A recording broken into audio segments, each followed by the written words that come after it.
Hello and welcome to NXTGEN Racing, the home of clean and fair sim racing for all.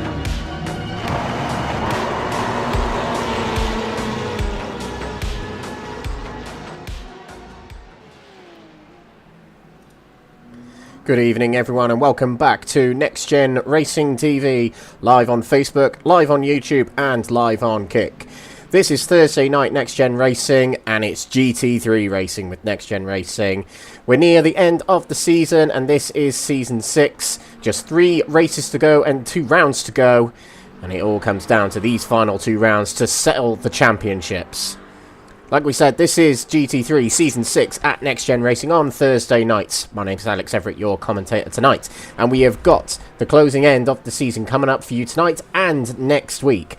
But first, let's introduce all the partners, affiliates and sponsors of NXTGEN Racing that include PowerMax Racing, Sam Cases, Benji Sim Photos, Douglas Motorsport, Motorsport UK Esports Division, Falconer PC, Mark Sykes Designs, Joyce Design and Moser Racing, and of course the title sponsor of this series, Only Racing, where the winners of this series will walk away with £500 store credits from Only Racing themselves. It is a multi-category league, so drivers get split into 3 different tiers, and they are gold category, silver category and bronze category. The drivers in gold category are the top tier drivers, middle tier are the silver category drivers, and the lesser experienced drivers are in bronze category.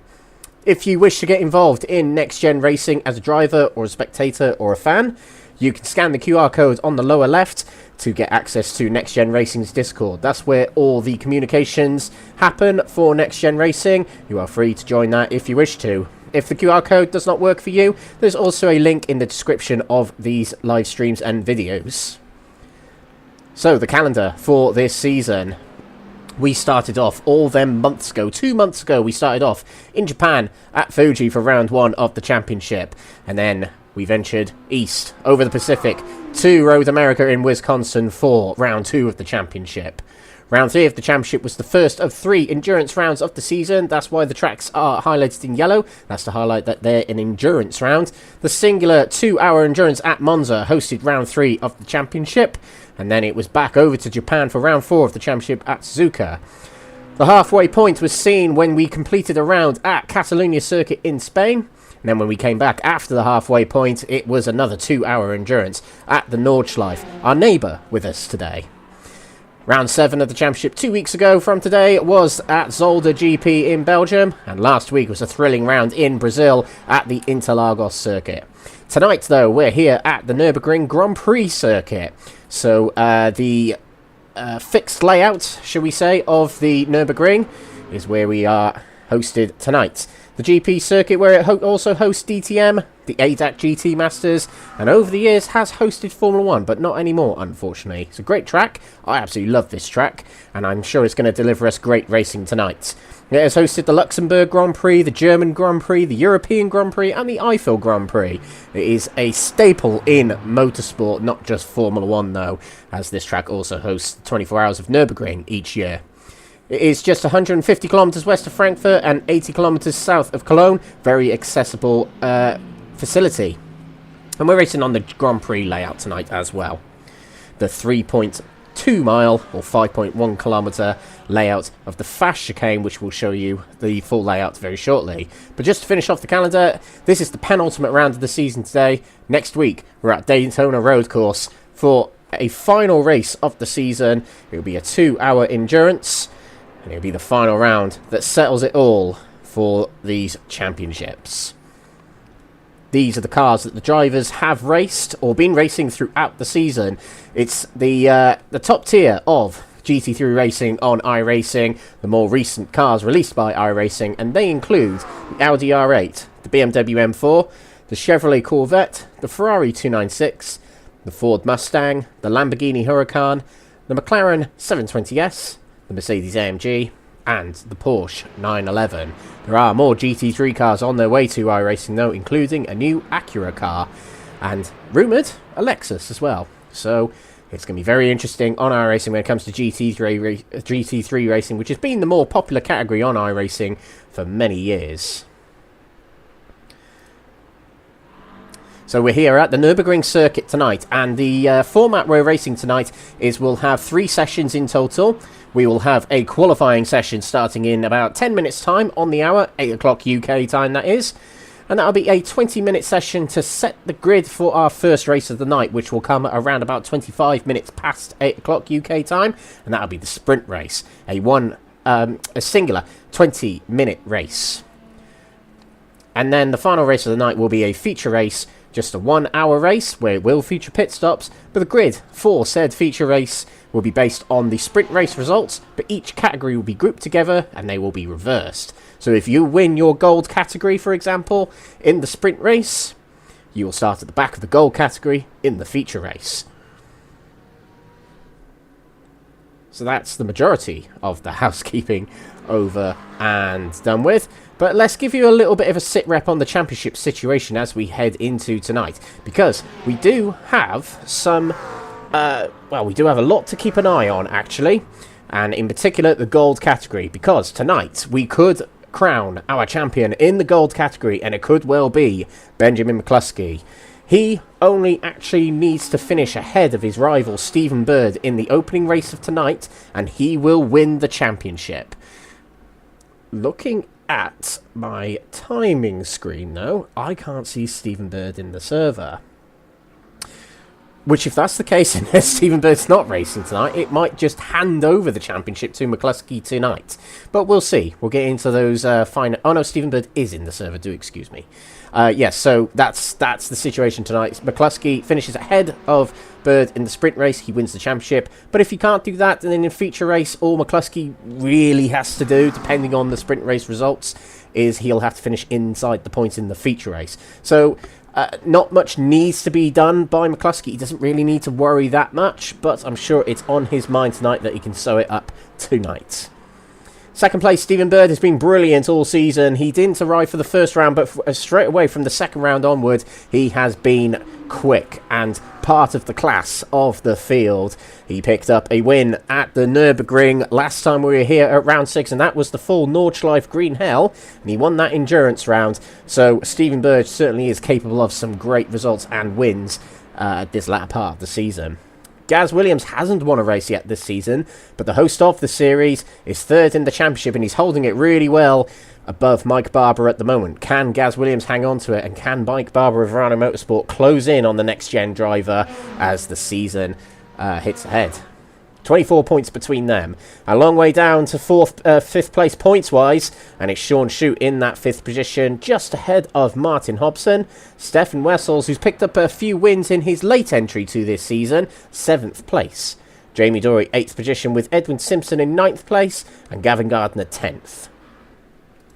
Silver category. It is not mathematically impossible for Carlos Stayson to win the championship tonight, but it's very unlikely he'll win the championship tonight. He'll be dependent on some very, very bad results from other drivers tonight to win it tonight. But it was very close last time, before the last round, actually, should I say, of Interlagos last time out. Actually, a good round from Carlos Stayson, including a win in the sprint race, has seen him open up his lead in the championship over Nigel Stock. And it is a gap of 28 points as we head into tonight. So, a very, very good performance last week from Carlos Stayson. Another one tonight. Won't win the championship, as I mentioned, but it might be able to help him in his charge towards the championship ready for next week. Nigel Stock is in 2nd place. He's got a good grasp of 2nd place, but he's got to keep an eye on Matthew Addy behind, who had a really good round last time out at Interlagos. Ian Manners has missed a couple of rounds, but still holds a strong 4th place considering, and Aaron Hobson is closing in behind in 5th place, with a good couple of rounds recently for him. Jeffrey Kruger has missed quite a lot of rounds. Our outgoing bronze category champion is 6th in the silver category. Mark Baker in 7th place, followed by multiple race winner Baz Meacham in 8th. Mark Sykes, Mr. Next Gen himself, is 9th place, and fellow commentator Paul Walsh, 10th position. Bronze category, and this is the really exciting one. It's still a four-horse race, but Andy Rooney in that 4th place definitely has dropped off a little bit with a bad round at Interlagos last time out, but that'll serve as his drop round. Things might get better for him from here on, who knows. But Adam Wilson-Weir led the championship heading into last time out at Interlagos, and he still holds it. He actually only conceded 2 points to his other 2 championship rivals, and they are Elwyn Sykes and Gabriel Papaconstantino. And as a result of that, it means that there is only 7 points between the top 3 of the championship heading into tonight, and only 15 points between 1st and 4th. So very, very close in this category, and it's going to continue to be exciting as the season tails on out. 5th position, Kurt Van Honecker, a previous race winner in this series, likewise with Stein Vatens. They're in 5th and 6th. Rob Savage and Jonathan Berry, both of Quatermass Motorsport, are in 7th and 8th, likewise with Andy Chell, the boss of Quatermass Motorsport, and Craig Tillotson in 10th position. Teams Championship heading into tonight. It's looking like one hand on the trophy for Next Gen Racing with Benji Sim Photos, and I believe a good result tonight, and outscoring the rest of the field tonight, will pretty much guarantee the team's championship. It's a little bit harder to work out than the drivers' championships, but Next Gen Racing with Benji Simfos certainly leading the way by 98 points over Quatermass Para Drivers Academy, which consists of Andy Chell, John Berry and Adam Wilson-Weir. And of course we know Wilson-Weir has scored many of the points for the team this season and is rewarded with a second place in the team's championship. CSA Team Pass-Up consists of Elwyn Sykes, Chris Short and Stefan Wessels. All have won races in their respective categories this season, so that is why they've got a big haul of points and rewards them with third place. Yorkshire Mafia Racing, a late entry somewhat, but Stephen Bird and the two Hobsons, Martin and Aaron, scoring many points this season to reward them with fourth position. And another CSA team, but Team Woza, consisting of Wesley Lewin, Edwin Simpson and Carlo Stason, the leader of the Silver Championship, hold fifth position in the team's championships. So I would say second to fifth, even second to sixth actually, are considerably close in this team's championship, and any of them could claim second place. First might be a little bit out of reach for them, but still a big battle for second place. So we're here at the Nürburgring Grand Prix circuit tonight for round 9 of the championship, as we mentioned, ladies and gentlemen. And would you believe it? It's raining. You can just about see that. And yeah, I think this is going to make for some very exciting racing tonight. It's very lightly wet, so actually it is a drying circuit. But I guess with this being West Germany, it's very likely to rain this time of year. And we've got 2 minutes left in the 3 minutes left in the session actually, and it's going to make for some very interesting racing tonight. It's quite a slow track actually. There's a lot of very slow corners on this circuit. If we just bring up the track map now, yeah, you've got the Mercedes Arena, which starts the lap, is a very slow section of the track. You've got the hairpin on the lower left part of the circuit, referred to as the Dunlop curve, very slow corner, and the final section of corners indeed are very, very slow. So it's going to be a tricky night for the drivers tonight if it continues to rain. It's remember, this series is based on realistic weather, so if it's raining in Nürburgring, it's raining here. That's how clever iRacing has got nowadays. And you could just see Stephen Bird, his car wiggling a little bit even as he came out of the Ford curve there, but when he was entering it as well, we saw the car wriggle around a little bit. That is how tricky it is to drive in these conditions. And a lot of drivers not actually out on the track at the moment, getting the extra practice. But the thing is, when we transition over to qualifying, it'll be a different time of day, so the conditions might change a little bit as we transition over. It's a little bit unbeknown to the drivers, but that's what makes this exciting. But as we tail off practice here, the leaders of each category in practice, which is a very good benchmark, I would say, for qualifying coming up. Ben McCluskey heads the gold category. That's exactly what he wanted tonight, to continue his winning ways, to stay ahead of his rivals. McCluskey this season has won 7 individual races, so don't write him off to win another sprint race here. If he wins tonight, it'll be his 5th sprint race win of the season. And we got Matthew Addy heading the silver category, and he had a good round last time out at Interlagos. So, yeah, and Matthew Addy really coming in some good form in recent rounds, but only just ahead in the standings tonight in practice over Carl Eastasons.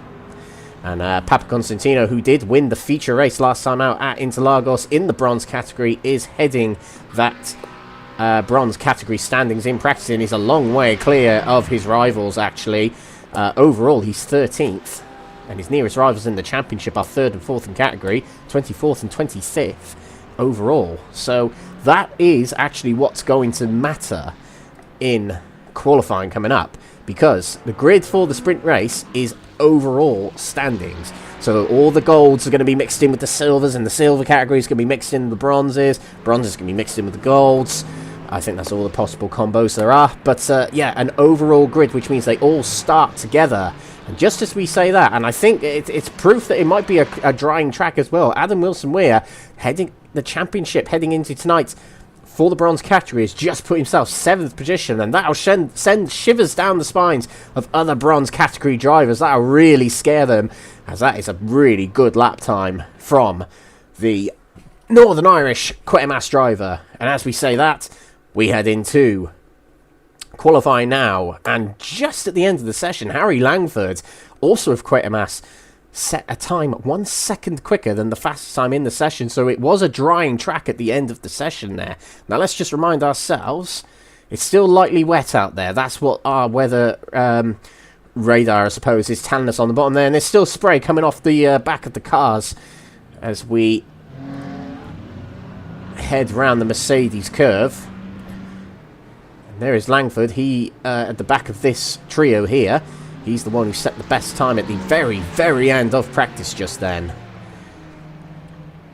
It was his debut last time out at Interlagos, and he did really well in the sprint race. Actually, narrowly missed out on the podium in the sprint race. Not such a good feature race, well, I would say, under his opinion, but he still showed he's got pace last time out. Who knows? Full-time season for this guy next season.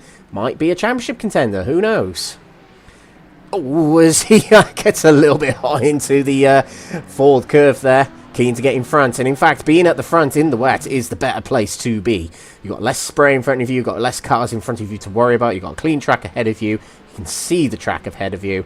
It is quite important.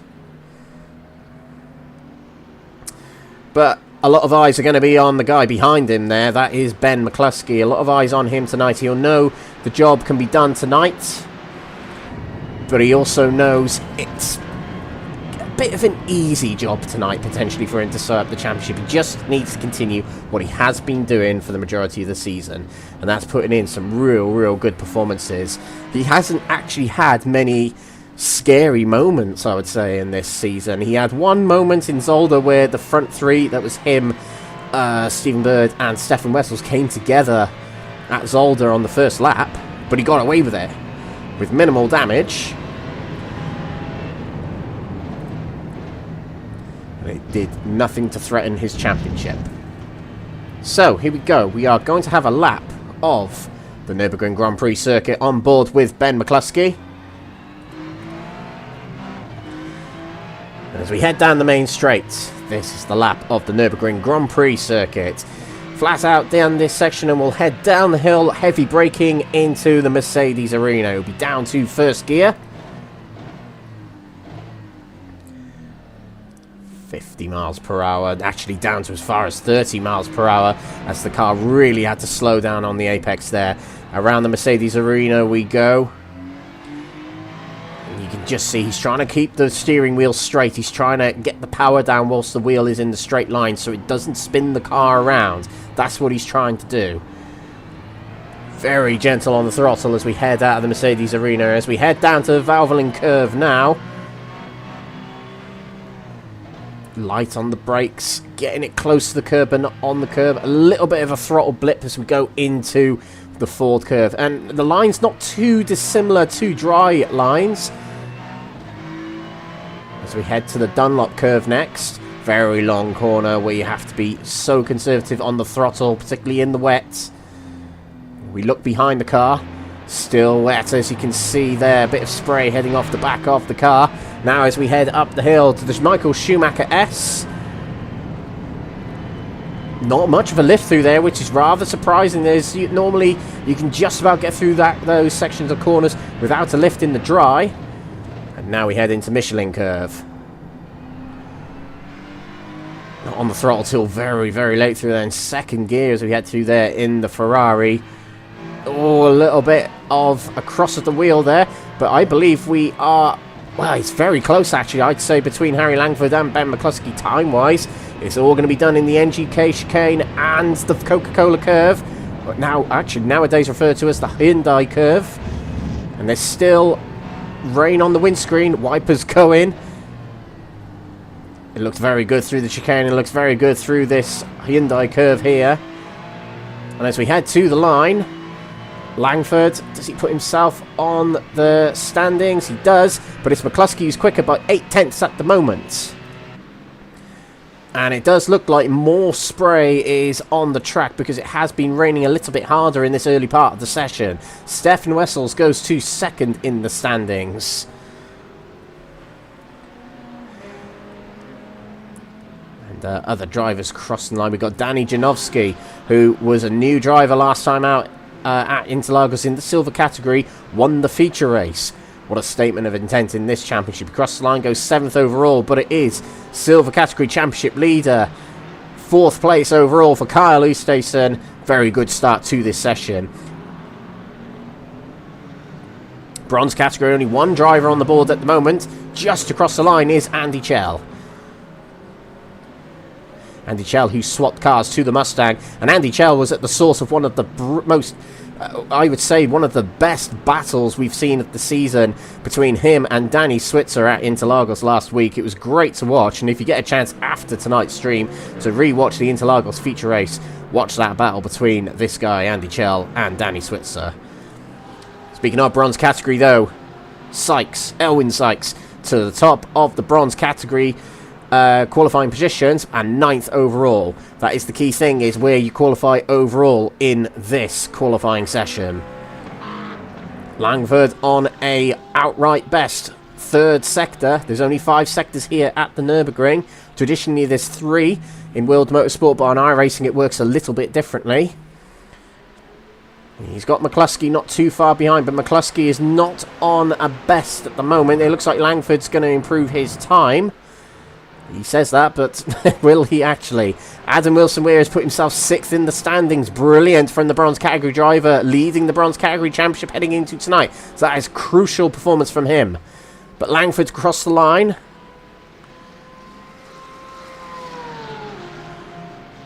And I think it was an invalid time, actually. McCluskey did set a time, and it was a little bit slower than his best, but not too far off. And Jamie Dory crossed the line. He goes 4th. And Jamie Dory has switched car tonight.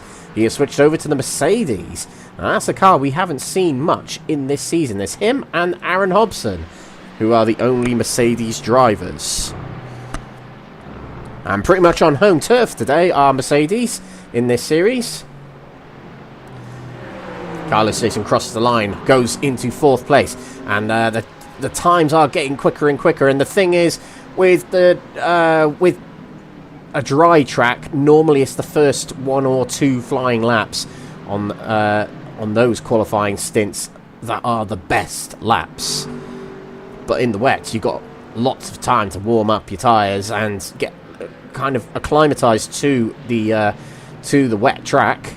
And that's what a lot of drivers are doing here, including Jeffrey Kruger, who puts himself 2nd overall at the moment, a long way clear of his rivals and right in amongst the gold category here. And welcome back to Jeffrey Kruger.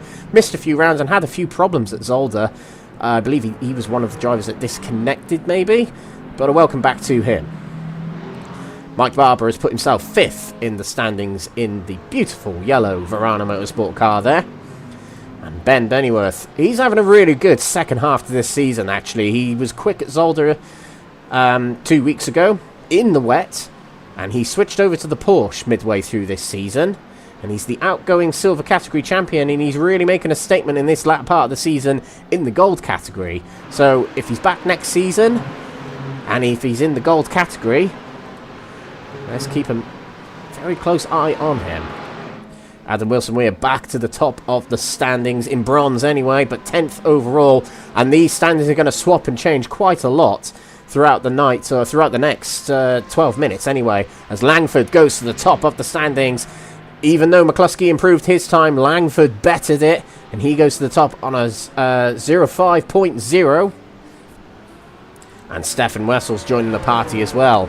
The thing is, Stefan Wessels has entered this season rather late, and he probably could have been involved in that championship battle between McCluskey and Bird had he signed up and took part from the very start. Likewise with Langford. So it really means that next season, if we get the likes of Wessels, McCluskey, put Oosthuizen in there as well, and Stephen Bird, Mike Barber, it's all going to be very exciting next season in gold category.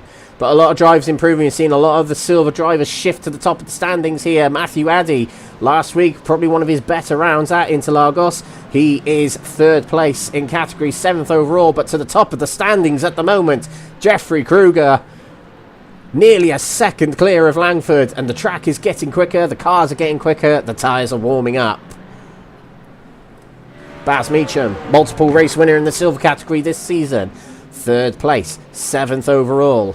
A lot of the gold drivers seem to be struggling compared to the silvers at the moment, which we normally don't see. So Mike Barber moves up a few places to 9th. bronze category drivers coming through across the line at the moment, including new driver tonight, Alejandro Ilate. He is in second place in category, bronze category, on his debut tonight, so welcome along to the series to the debutant. But heading the field of bronze at the moment is Adam Wilson, and he's pulled over to the side here, and he's decided he's going to take on some fresh boots. Home turf today for Mike Riedner, and he's just put himself 4th in category and 8th overall. Brilliant so far from the German. Kruger still tops the standings, and Langford's decided to come into the pits. So has Wessels, and McCluskey's in the pits as well. So I think they've hit that point where the tyres could do with changing, and it is around about the halfway point in the session, so it's a good point to change. Now, in my time commentating next-gen GT3s, we have never had a alternate category driver hit pole position. Could tonight be the night? Well, let's find out. Nigel Stock and Martin Hobson to the top 3. There you go. And the track is definitely getting quicker. There's a car off on the inside there. That was one of the Yorkshire Mafia cars. But Nigel Stock continues. Langford's back out on track with fresh boots. So is McCluskey, and I believe Wessels will be heading out onto the track very shortly. That's Jeffrey Kruger heading back around. He's got a very comfortable margin at the moment of 1.6 seconds clear of anyone.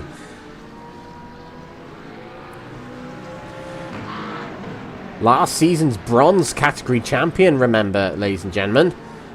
No slouch is Jeffrey Kruger. And there was a car off in the background there. Couldn't quite make out who it was. I think it was definitely one of the Quatermass cars. But Stephen Bird puts himself 2nd in the standings now.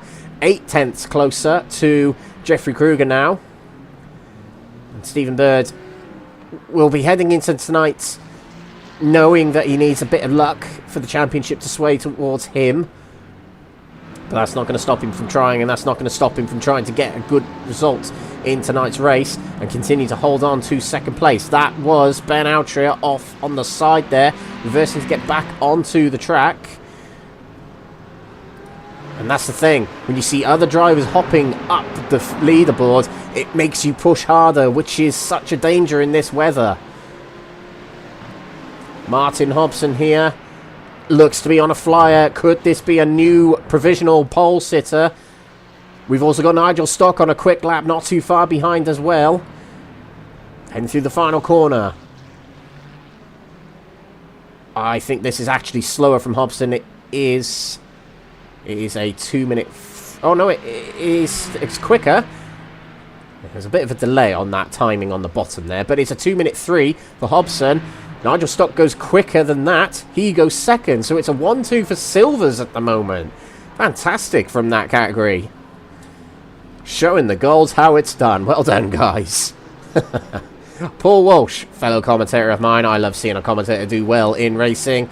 And he is 8th in the standings at the moment. Jeffrey Kruger has just gone slower, but he was quick in his final 2 splits. So that means he could be on for another good lap here.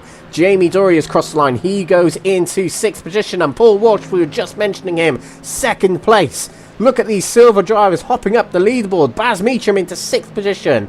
Carl Oosthuizen is the one that needs to keep an eye on this lot. He is down the order in 10th at the moment, which is not too bad. But he'll be keeping an eye on those drivers in silver ahead of him. Stephen Bird goes even quicker. 2nd place for him. Danny Janowski up to 5th place in category, 7th overall. This is fantastic from the silver drivers at the moment. The golds just aren't responding at the moment. A couple of them are on have been out on outlaps, so we'll see how they get on. But this is a real good session for the silver drivers.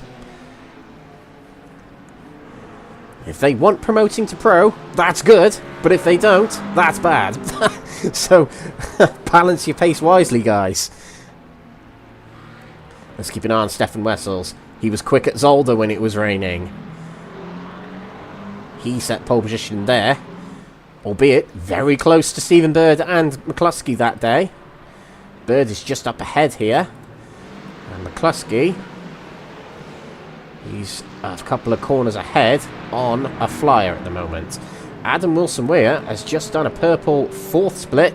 Martin Hobson goes to the top of the standings. He's the first to get it into the 2-minute ones. What about Adam Wilson-Weir? What's he going to do? Oh, that might have been an outlap. No, it wasn't. No, that's not an outlap, Alex. That is a 2-minute 1.75. So now we have a bronze category driver top of the standings. This is fantastic. Just 4.5 minutes to go. And it's a real mix-up in these standings. We see a car off on the side there. I think that was our newcomer tonight, Ulate. But brilliant from Wilson-Weir there. Harry Langford, he's gone straight to the top of the standings. Him and Jamie Dory crossing the line almost in unison. But it's Langford to the top, and he's into the 2-minute zeros. He's 1.2 seconds clear of Jamie Dory at the top of the standings.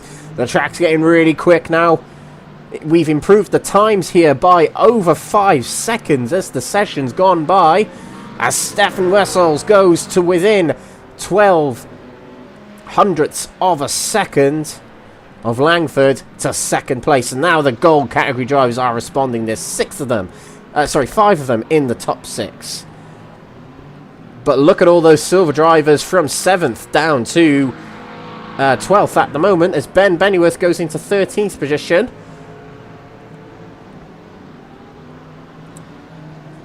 Mark Baker extends that silver group there in the middle as Mike Barber crosses the line to go into 4th position. This is the thing, if you're not really on your outlap now, or at least just a little while ago, as Mike Barber's gone off, and that might be qualifying for him as that hits the barrier. But I would say you need a couple of laps to get your tyres warmed up, and it's a plus 2-minute lap here at Nürburgring. You realistically need to be out on the track getting the laps in. Elwyn Suggs crosses the line to go 2nd in bronze category, 15th overall. He's not near his rival. Championship leader is up in 6th position in bronze category at the moment. And if Wilson-Weir can keep himself there, that's very good for his chances of sprint race win points.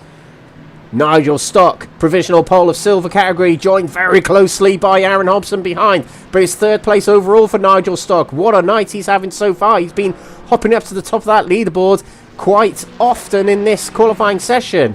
But we turn our eyes to Harry Langford. He's had a very good sectors 1 and 2. But we've got more drivers to the top of the standings, including Jeffrey Kruger. But what about Harry Langford? Crosses the line.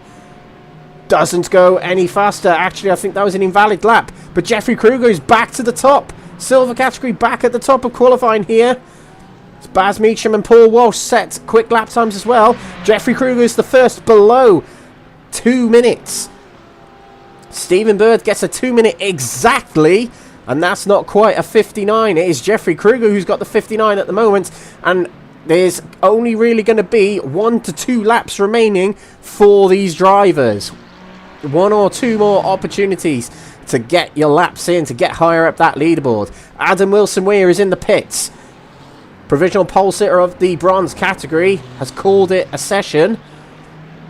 Mark Baker of ECO team goes into 10th position. Just ahead of him is Jochen Seeger, his teammate on home turf tonight. He's breached the top 10 so far, but I got a feeling there's going to be more drivers hopping into that top 10 as we tail off the session here of one of the final qualifying sessions of the season. Ben McCluskey's down in 23rd at the moment. And his rival for the championship, although it's a rather distant rival, Stephen Bird is in 2nd position. He needs a good lap here. Let's turn our sights to Nigel Stock, who's been quick. Oh, is that a 159 for Nigel Stock? It is provisional pole position for Nigel Stock. Brilliant performance on that lap. Who else is on quick laps? Ulate's on a quick lap here as well. Steinvaten's going to cross the line on a 1 minute 59 maybe? No, 2 minute 04. Jeffrey Kruger, let's turn our sights to him. He crossed the line. He goes back into pole position. What a brilliant performance he's having in qualifying at the moment. But he's just been beaten by Harry Langford and Ben McCluskey, who put themselves onto row number 1. Langford provisional pole at the moment and McCluskey 2nd. But McCluskey has crossed the line just in time. He will be able to get another lap in. Stefan Wessels He is not going to cross the line in time. Yes, he has. He might have been able to get another lap in here. But now the drivers who are going to cross the line, it's going to be the last laps for them, including Ian Manners, who will go into 10th position at the moment. What about Papa Constantino? He's leading the bronze category championship tonight. And he's 34th right now. He's got Janowski in front of him to help him out. Janowski stays 17th, but up to pole position, provisional for the bronze category and 12th overall for Papa Constantino. That was a good response, considering the position he was in. And he's taken away a bonus point from his championship rival, Wilson Weir. Mark Baker goes up into the top 10. Brilliant end to qualifying for him, potentially. Let's get the cameras back on. Oh, a couple of cars around here. That's really not going to help Langford. He's right behind this gaggle of cars that's got Jamie Dory and others right ahead.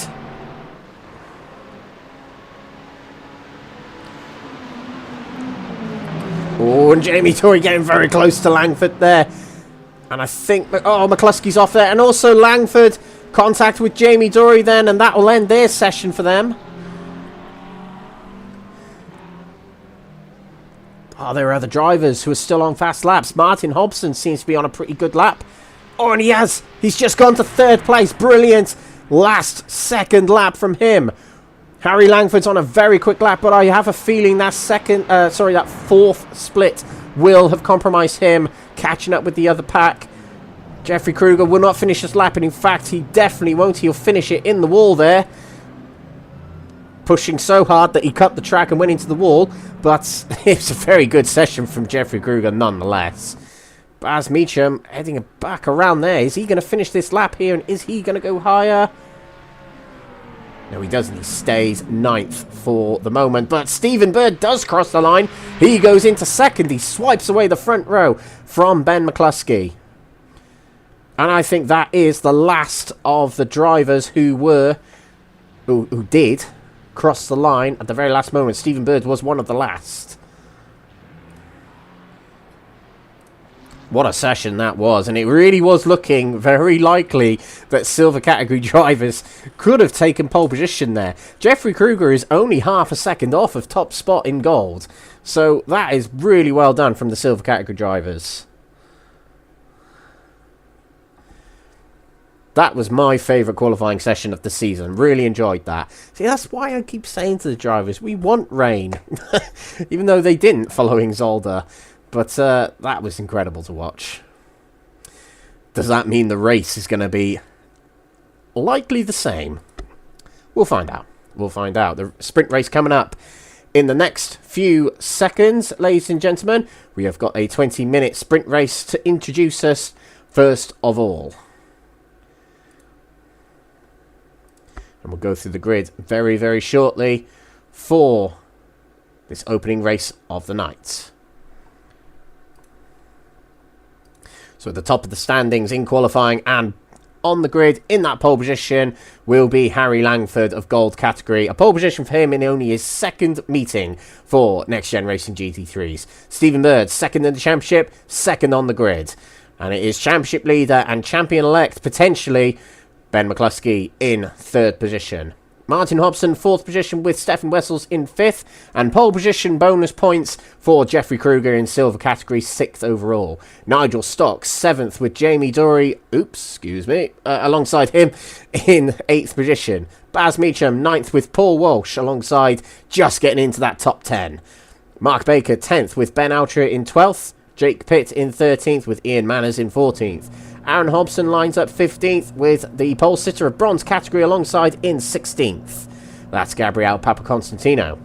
Jochen Seeger on home turf tonight. 17th for him with Andy Rooney alongside in 18th. Looking to reignite his championship chances as he dropped off a little bit from the top contenders in the championship standings. And I have just got rid of the standings very accidentally, and we're back there. Mike Barber 19th, and rounding off the top 20 is Adam Wilson-Weir, championship leader of the bronze category. Danny Janowski in 21st with Elwyn Sykes in 22nd, and Rob Savage in 23rd with debutant tonight, Alejandro Latte. Mark Sykes is in 25th with Kurt Van Honinger in 26th, with Wesley Lewin and Sammy Ariba on the 14th row. 15th row is taken up by Ben Bennyworth and Stein Vatens. Carl Ustason down in 31st, leader of the Silver Category Championship. Alan McCain in 32nd with Mike Reed in the 33rd, with Matthew Addy in 34th. Jonathan Berry and Craig Tillotson line up on the 18th row, with Andy Chell and Matt Gatter 37th, 38th. Rounding off the 40 cars, Matthew Cheverton and Danny Switzer, who won both races last week in the bronze category, lines up at the back. So we're going to get away very shortly for this opening race of the night. And Langford's not on the grid here. So Langford has not taken to the start, so something's happened to him. So that will promote McCluskey and Bird to the front row. And that's not what Bird wanted, to have McCluskey right alongside him here. I'm not sure what's happened to Langford. Disconnection potentially, which is really unfortunate for him, considering the pole position he just got. But the race will go on. The show must go on. We're about to start our penultimate round of the season. The sprint race starts now here at Nürburgring.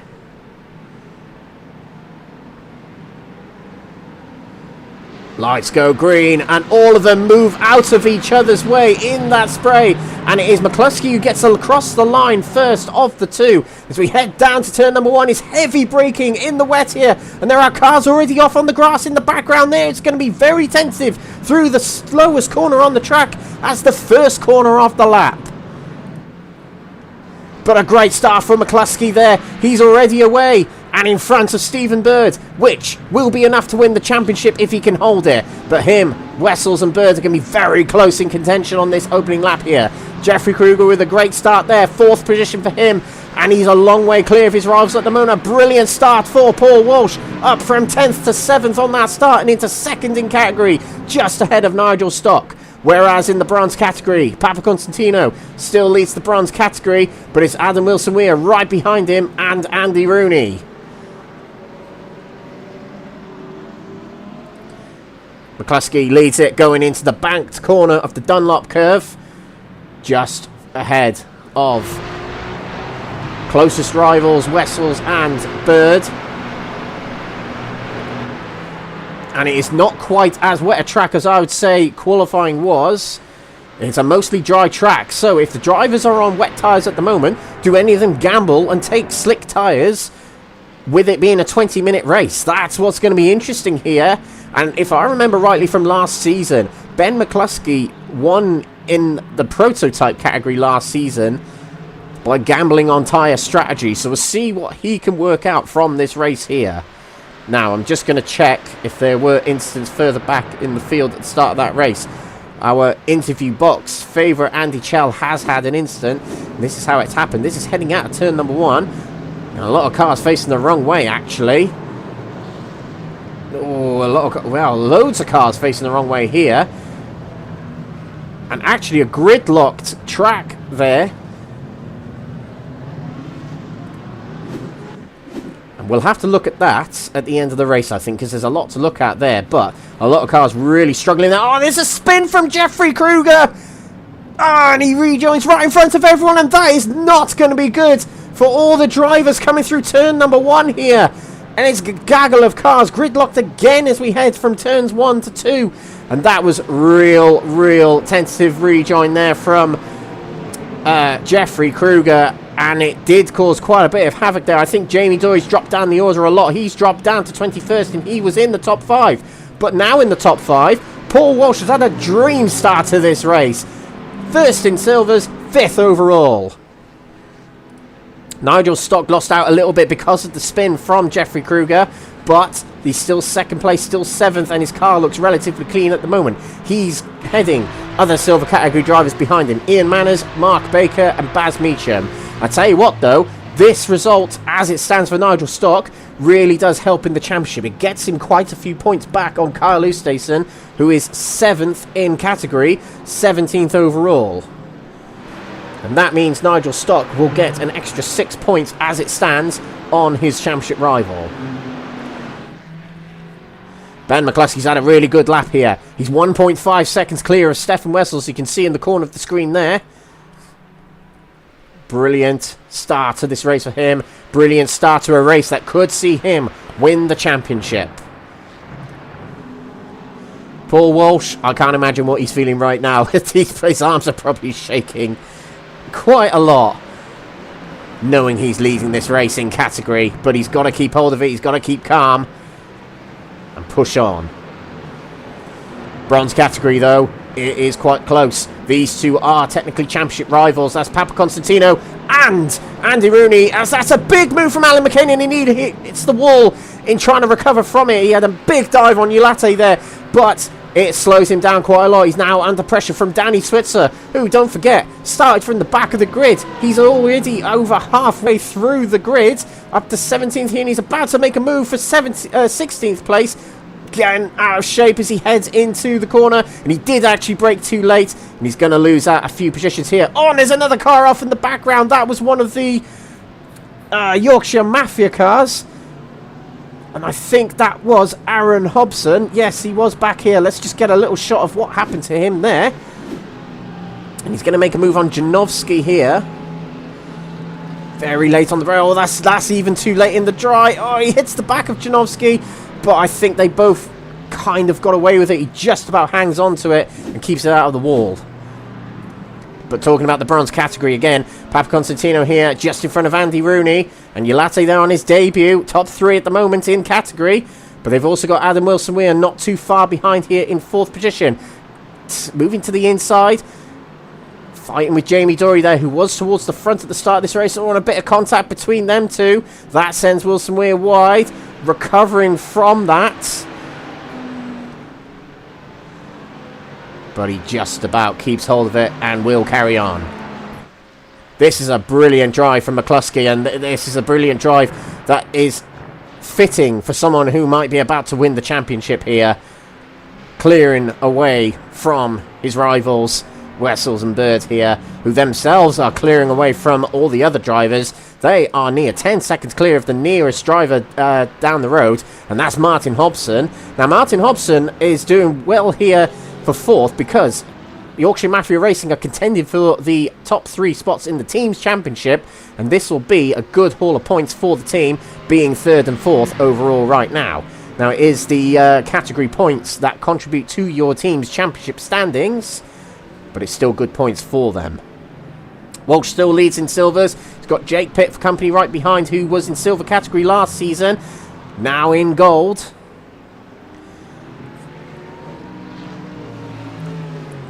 And there's a little bit of moving around of the standings here. And that's just because it's catching up with a few of the drivers who might be in the pits and further down the order. Carlos Nason, just an update on him. Championship leader of silver categories, up to 5th position. There's a couple of drivers who have fallen down the order, and that's including Kruger, who was the pole sitter. Now, this is what's happened to Jeffrey Kruger, and I think it's involving Baz Meacham as well. Yep, that's Baz Meacham in front of the orange car of Kruger, heading into the turn number 1 here. Oh, and out of shape goes Kruger, and it just sends Baz Meacham round. And Meacham can't help but go into the wall there, and Kruger is a bit stuck in the gravel here. Now, unlike real life gravel, it is easier to move away, but that effectively ends Baz Meacham's race, and Jeffrey Kruger is able to carry on here, albeit a very damaged car. He's still in 8th place in category. We will switch the standings here to we'll keep it overall, but we will give you the positions by class, because that's the points we're trying to keep an eye on. Paul Walsh still leading it, but I think Nigel Stock is closing in a little bit. Nigel Stock knows he needs a race win here. He needs to get points back on his rival Carlos Stason. At the moment, he's outscoring Carlos Stason by 4 points in this race, but he needs more. If he can get it into 1st place, that opens it to 7 points, and that's what we'd be keen to do. Fastest lap of the race for Ben McCluskey. And it is a drying track, remember, ladies and gentlemen. Mostly dry at the moment. There's still a bit of spray heading off the tyres, you can just about see from the back of the cars. But a fastest lap overall for Nigel Stock, I've just seen there. Purple split turning up. Purple lap time, turning up for him. Which means he'll get bonus points as well, which is more points on his rival, Kyle Oosthuizen, who's quite a way behind. He's got a long way to catch up to Stock. but he might be able to get another position on Mark Baker just up ahead. Mark Baker driving for the ECO team. They'll consider this a home round for themselves with a large contingent of German drivers in their team. Baker with a very good result here in 4th place. It would be one of his better results of the season. He'd be very pleased with that.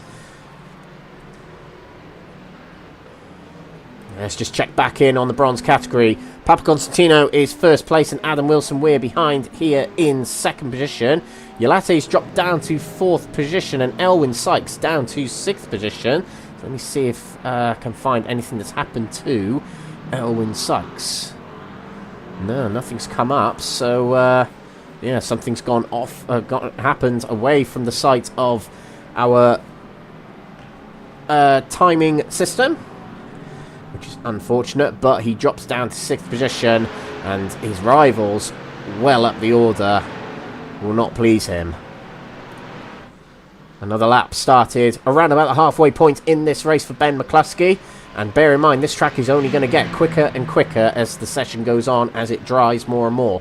And the spray off the back of the cars, yeah, still there a little bit, but it is a lot less than there was at the start of the race 10 minutes ago.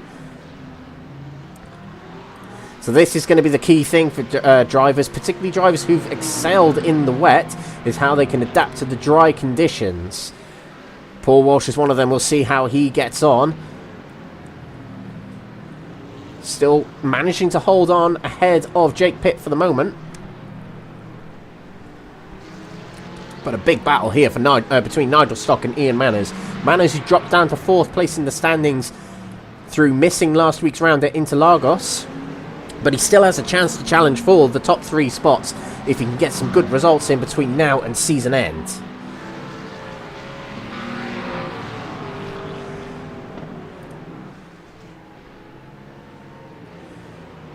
Jake Pitt all over the rear of Paul Walsh there. I mean, listen to that Mustang. Fantastic sounding car. And that Mustang is the highest of the field of Mustangs. Piloted by Paul Walsh, leader of the silver category. Papa Constantino, he had to respond last week with a good result last week, and he did so in the feature race by winning it. And so far tonight, a pretty good performance in this sprint race. It is super, super close in the championship situation in the bronze category, as we alluded to earlier. Only 7 points between Adam Wilson-Weir and Papa Constantino. So any points the Cypriot driver can get will help him as we head towards the final few races of the season. Including this one, only 3 individual races left in the season, as we see a position swap between Paul Walsh and Jake Pitt. Now I just wonder if Paul Walsh let Jake Pitt go, because it looked like quite an easy overtake. But if I was Paul Walsh, I wouldn't have done that, if he did in fact let him go, because now he's in the clutches of Nigel Stock. There he is, the blue, yellow, and white Crest Autosport livery, painted by moi. He's going to challenge here as we head towards the Mercedes arena, and guarding the inside already is Paul Walsh, as he dives to the inside also of Jake Pitt. What a move that was from Paul Walsh, defending on one half of that braking zone and attacking in the other, and he takes back that 5th position. Maybe he heard me and thought, no, up yours, Alex. I'm getting it back. Brilliant move from Paul Walsh. And now Nigel Stock has to respond. He's guarding from Ian Manners as well. Just to remind you all, ladies and gentlemen, Ben McCluskey still leading this race by a long, long distance. What a dominant drive this has been. And it will be Championship 1 if it can carry on. But we got a big battle here. Oh, bronze category. Adam Wilson-Weir did at first take the lead, but he a bit wiggly coming out of the corner there, and he loses it again to Papa Constantino. But look behind, from the back of the grid to near the front of the bronze category, as we see Mark Baker off there. He was in 4th place in the silver category. We'll have a look at that in a moment. But Danny Switzer here could win the race here for bronze category, and he started at the back. What a race. This is what happened to Mark Baker, who was 4th, and heading into the Ford curve has gone off the track. That is Oosthuizen right behind him. Oh, he hits the grass and he spins it round. Oh, Oh, and he does hit the car on the tyres. That's really going to damage the car. He has rejoined the track, and he is... I think he is. Yeah, he's retired to the pits. Has Mark Bacon, and it was looking so good for him. Such a shame. But hopefully we can see him back in the feature race later on today. But if Danny Switzer can pull this off, be one of the finest drives of the season, among many we've seen from various drivers this season. I'm gobsmacked with the drive that McCluskey's having here. 7.5 seconds clear of Stephen Bird, dominating this race. Not just his individual battles, but dominating the whole race. And this has been pretty much the story of the season for McCluskey, and that's what's got him on his way to a championship title sewn up in this race. His performances like this. Danny Switzer's taking the lead of the bronze category because Adam Wilson-Weir is facing the wrong way here. And this is what happens. Papa Constantino's in front. It gets close. It gets close. Oh, there's a bit of contact between Papa Constantino and Wilson-Weir. The two championship rivals come together, and that lets through Danny Switzer into the lead of category. And that means that it's all going to be shuffled up a little bit in this bronze category as Ulate moves past Papa Constantino. And is Papa Constantino waiting to let pass Wilson-Weir? Maybe. Oh, and there's contact between him and Kruger, and more contact as other cars get collected. That, oh dear, is Sammy Ariba, I believe, and Cheverton's been involved as well. Oh, this is a big mess at a crucial part of this race, and other cars just swerving to avoid. Wilson-Weir carries on, but his rival's fallen by the wayside a little bit here. Off at the back there is Wesley Lewin, and I think he can't get going. There we go, he resets to the pits, and that's it for him. All this happening, and Switzer's just gone, I'll take that. And he's now leading the bronze category, having started from the back. 28 places gained overall. And we're seeing a lot of purple lap times turning up on our screen then. Martin Hobson now the outright fastest lap of the race, and Nigel Stock and Ian Manners are in the wall at turn 1. What is going on with this race? And there's a car off on the inside as well at turn number 1 there. That's a lapped car, but this is what's happened to Nigel Stock and Ian Manners. Oh my word. So heading into turn number 1, they'll break side by side. Oh, and Ian Manners just loses the rear. And that's not what Nigel Stock needed. He's got on going again. He's 3rd place, but his championship rival's ahead of him. I tell you what, Station, you need to buy a lottery ticket tonight. As that is the 2nd place he needed, and to be ahead of Nigel Stock that he needed for this championship. Gabriel Papaconstantino's in the pits, getting a fast repair. He will take it, and he will try to finish this race. But there's a lot of cars in the pits here. I'd say about 20% of the field have had to go into the pits today. This has been an incredible race.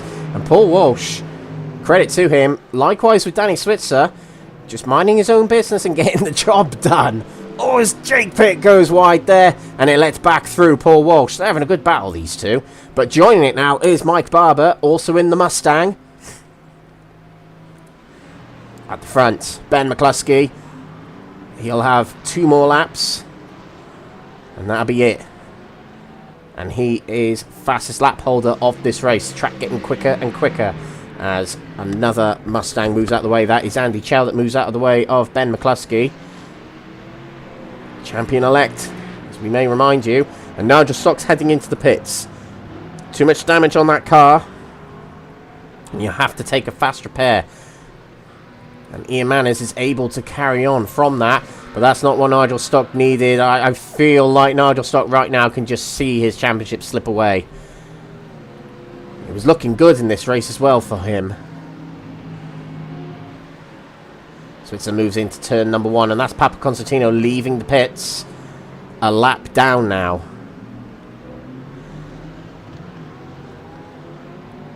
So our category leaders at the moment, as we split our timing screen out into the categories, because that's how they score the points for this championship. Remember, Ben McCluskey heads gold category by 8.5 seconds. And it's Paul Walsh leading the silver category. And Danny Switzer leading the bronze category. And he had 2 wins last week as well at Interlagos. Just think what he could have done if he did the whole season. He's been what I would consider a part-timer this season. But fantastic driving in this race from Switzer. And newcomer Alejandro Ulate, 2nd place. He'll take that. I'm sure he'll take that. And Adam Wilson, we're in 3rd place here for the bronze category. That means he's going to open up his lead in the championship, as his closest rival is Elwyn Sykes, just 2 places down. And that means it's going to open up that gap only by 2 points, but it opens up to a 6-point gap. And Carl Lustason is going to widen his championship lead over Nigel Stock.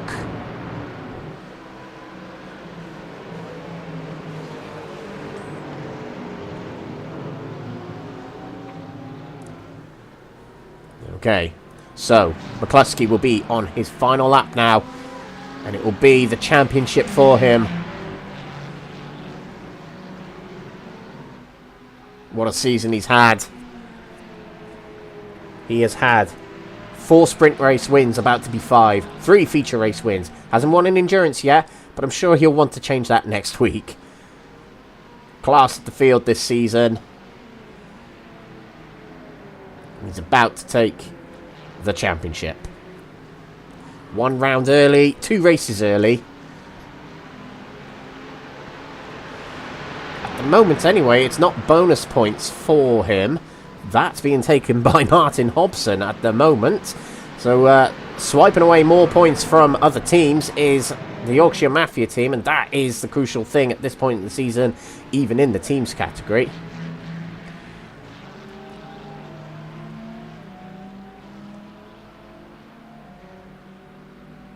We head towards the final set of corners. Benji McCluskey of Benji Sim Photos themselves.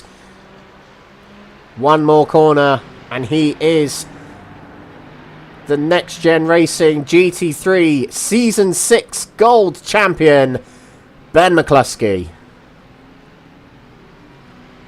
And he sets fastest lap at the end, just for good measure. And it's a 2nd place for Stephen Bird. And it's looking very likely that he's going to get 2nd place in the championship. And Stefan Wessel's 3rd position. Another strong performance for him. Martin Hobson, one of his better results of the season. 4th place for him. And it's going to be a 1st win of the season in silver category for Paul Walsh. That makes me so happy. I've shared the comms booth with Paul Walsh many times, and I know how much of a racing fan he is. I know how much of a NXTGEN fan he is as well, and this will mean a lot to him right now. Fairly new as a driver to iRacing as well. Hats off to him. Carlo Stason, 2nd position, and that extends his championship lead over his rivals. And that could be one hand on the trophy for him. It will definitely need to be secured next week at Daytona. But it certainly is good stead for him as we head into the final 2 races of the season. Ian Manners, 3rd position in silver category.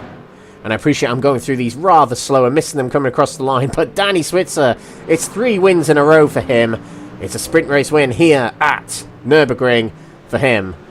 Alejandro Ulate on his debut, 2nd position, and Adam Wilson Weir extends his lead at the top of the championship for 3rd place in this race. It was a bit of a dramatic one. It was contact between him and Gabriel Papaconstantino in the Mercedes arena. Not entirely sure whose fault it was anyway, but yep, quite a difficult race for him. It was a difficult round last time at Brazil as well, I remember, for him. But it's going to be good points for him from this race. So let's head to the race results of this opening race of the night. Championship winner Ben McCluskey wins the race as well, and fastest lap to go with it. And it's second place to Stephen Bird. Rounding off the podium is Stefan Wessels. Martin Hobson of Yorkshire Mafia Racing in 4th position, with Jake Pear, a good race for him, in 5th position, just ahead of Mike Barber. Alan McCain in 7th, with fellow Next Gen driver Jamie Dory in 8th position. Matthew Shevington 9th, and rounding off the top 10 is Harry Langford, who had a disconnection at the start. He was provisional pole, but a disconnection at the start meant he started from the very back. Ben Alshire and Ben Bennyworth did not finish the race. Silver category, and it is a win for Paul Walsh, his first of the season, just ahead of Carl Oosthuizen, who extends his lead in the championship. Ian Manners 3rd, rounding off the podium, with Matthew Addy in 4th position, and Aaron Hobson rounding off the top 5. Jochen Siegert at his home circuit, 6th position, with Nigel Stock. Drama for him and Ian Manners earlier on in the race. Nigel finishes 7th in the end. Danny Janowski 8th, Mike Reed the 9th, and Mark Baker in 10th position. Sammy Ariba 11th, and multiple laps down or more, Baz Meacham, Wesley Lewin, Jeffrey Kruger and Mark Sykes. Bronze category, and it's 3 wins in a row for Danny Switzer in this bronze category, and debutant Alejandro Yolate in 2nd position, with championship leader Adam Wilson-Weir in 3rd. Kurt Van Honecker is in 4th position, followed by 2nd in the championship in bronze category, Elwyn Sykes. Rob Savage in 6th place, and then the drivers who were a lap down or more are Matt Gatter, Andy Chell, Stein Vatens, Jonathan Berry, Craig Tillotson, Gabriel Papaconstantino, and then Andy Rooney. And of course, Gabriel Papaconstantino was leading a lot of that race, so that's a big blow to him. He should be able to start the next race from pole position, I believe, unless Andy Rooney's done the amount of laps needed. It's 75% of the race you need to complete, I believe. And you need to actually cross the line at the end. I believe that's the rules anyway. So we'll see what happens when the grid comes up later. So, we're going to go back to the start of this race. I'm going to have a look at some drama. So let's first of all take a look to Andy Rooney, because he hasn't had the race that he probably needed. Andy Rooney's on the left there in the blue, cyan and green car. He's trying to take it easy. Right behind Papaconstantino with another car inside him.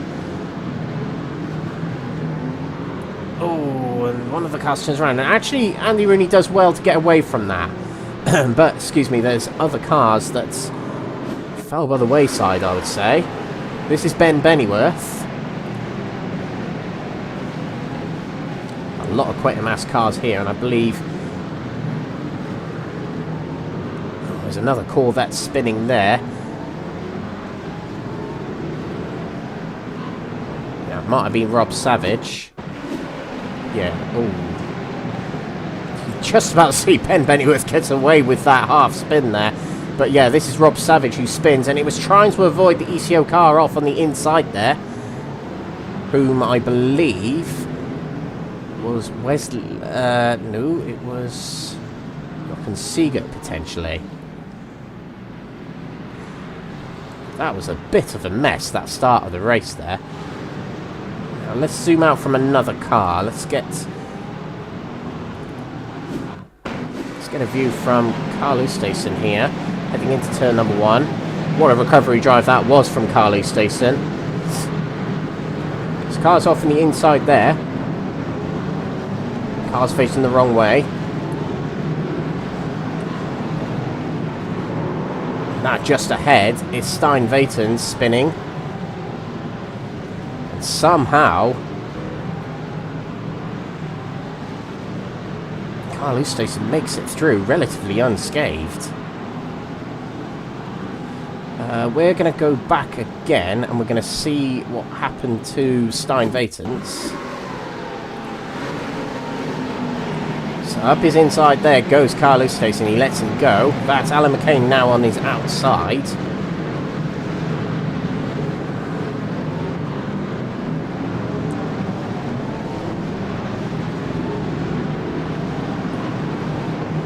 It's just 3 going into one section of the track there. between those three, and I think that was Wesley Lewin as well. Matthew Addy caught up in that as well, Matthew Cheverton, and that is the pile-up that really causes the biggest mess. And Mark Sykes, I can see, is involved in that as well. Okay, we'll move on to more incidents now. Let's see what happened to other drivers throughout the race.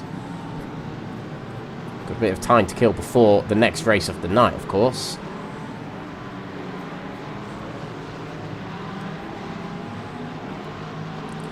Okay, so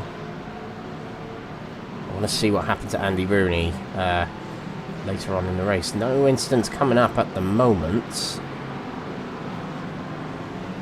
Now this is the incident I did want to look at. I believe this is Jeffrey Kruger's spin at turn number 1. Get a bit wiggly into turn number 1 there.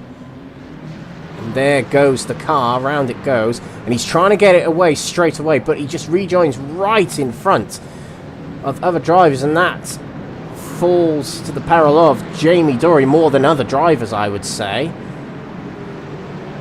You can see what Kruger was trying to do. He was just trying to get it away as quickly as he could. But the thing is, it's rejoined right in front of us, and somehow Paul Walsh and Nigel Stock avoided it. So let's see what happened to Jamie Dory to cause his spin. It is contact with Kruger. Okay. A bit of a shame for Jamie Dory. Has been quite unlucky this season with a couple of incidents like that happening to him.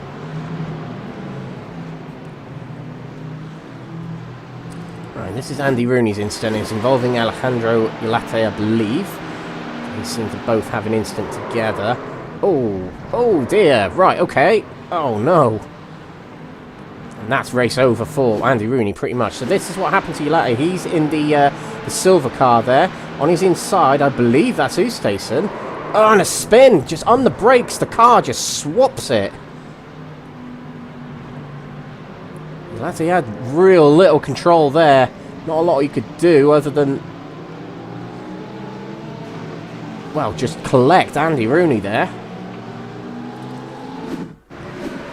More incidents to look at, and the reason we're looking at these is because there were so many and we just couldn't get them all during that race. So this is Baz Meacham and Jeffrey Kruger, and we saw this earlier on, and that's what happens. You brake too hard into these corners, it just sends you into the side of other drivers.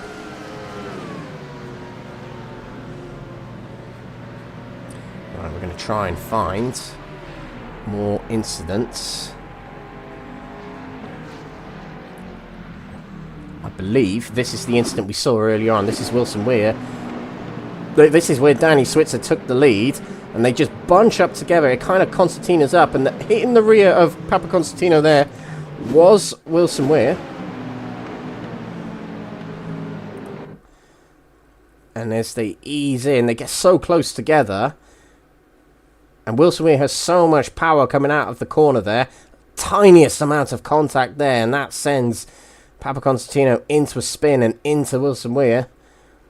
Switzer does, end up hitting the back of Papa Constantino because it bunches up. And he goes on into the lead of the race. Now, one more incident I want to see again is Ian Manners and Nigel Stock coming together. Now, where is that? Oh, I think we might have gone past it.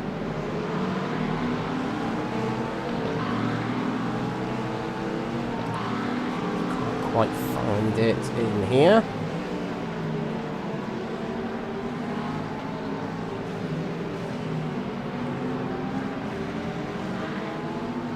I can't seem to find it at the moment, so we might have to move on from that.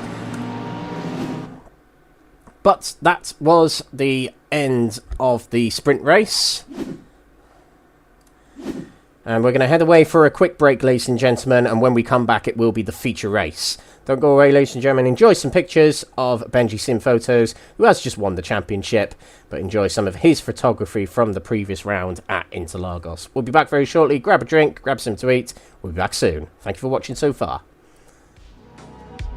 Hello and welcome to NXTGEN Racing, the home of clean and fair sim racing for all.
Hello and welcome to Next Gen Racing, the home of clean and fair sim racing for all.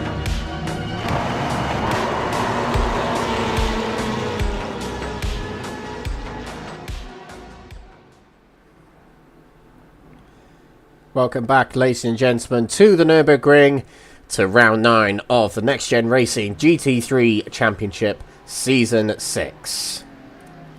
This is Thursday night racing hosted by Next Gen Racing, and it's featuring GT3 cars, the prime category of iRacing at the moment. My name's Alex Everett, your commentator tonight, and we are midway through the night. One sprint race and qualifying over and done with, and we got one feature race coming up very, very shortly. But first, a big shout out to the partners, sponsors and affiliates of Next Gen Racing that include PowerMax Racing, Sam Cases, Benji Sim Photos, Douglas Motorsport, Motorsport UK Esports Division, Falconer PC, Mark Sykes Designs, Joyce Design and Moser Racing, and of course Only Racing, the title sponsor of this championship, where the winner of the championship will take away £500 store credits to use for online racing, and one of those has already been given out to Benjamin McCluskey, who is our gold category champion, crowned that following the completion of the previous race of the night. But there are still races to go in this championship, and there are still championships to be decided. And there are just 2 individual races remaining in this championship, and just 3 hours worth of racing left for drivers to claim those championships. We have got a 1-hour race coming up very shortly at the Nürburgring here today. But next week, to start us off in December, we have got the Daytona Road Course for a 2-hour endurance to end the season. And talking of seasons, there will be another season of Next Gen Racing GT3s, but that'll be coming in late January, I hear.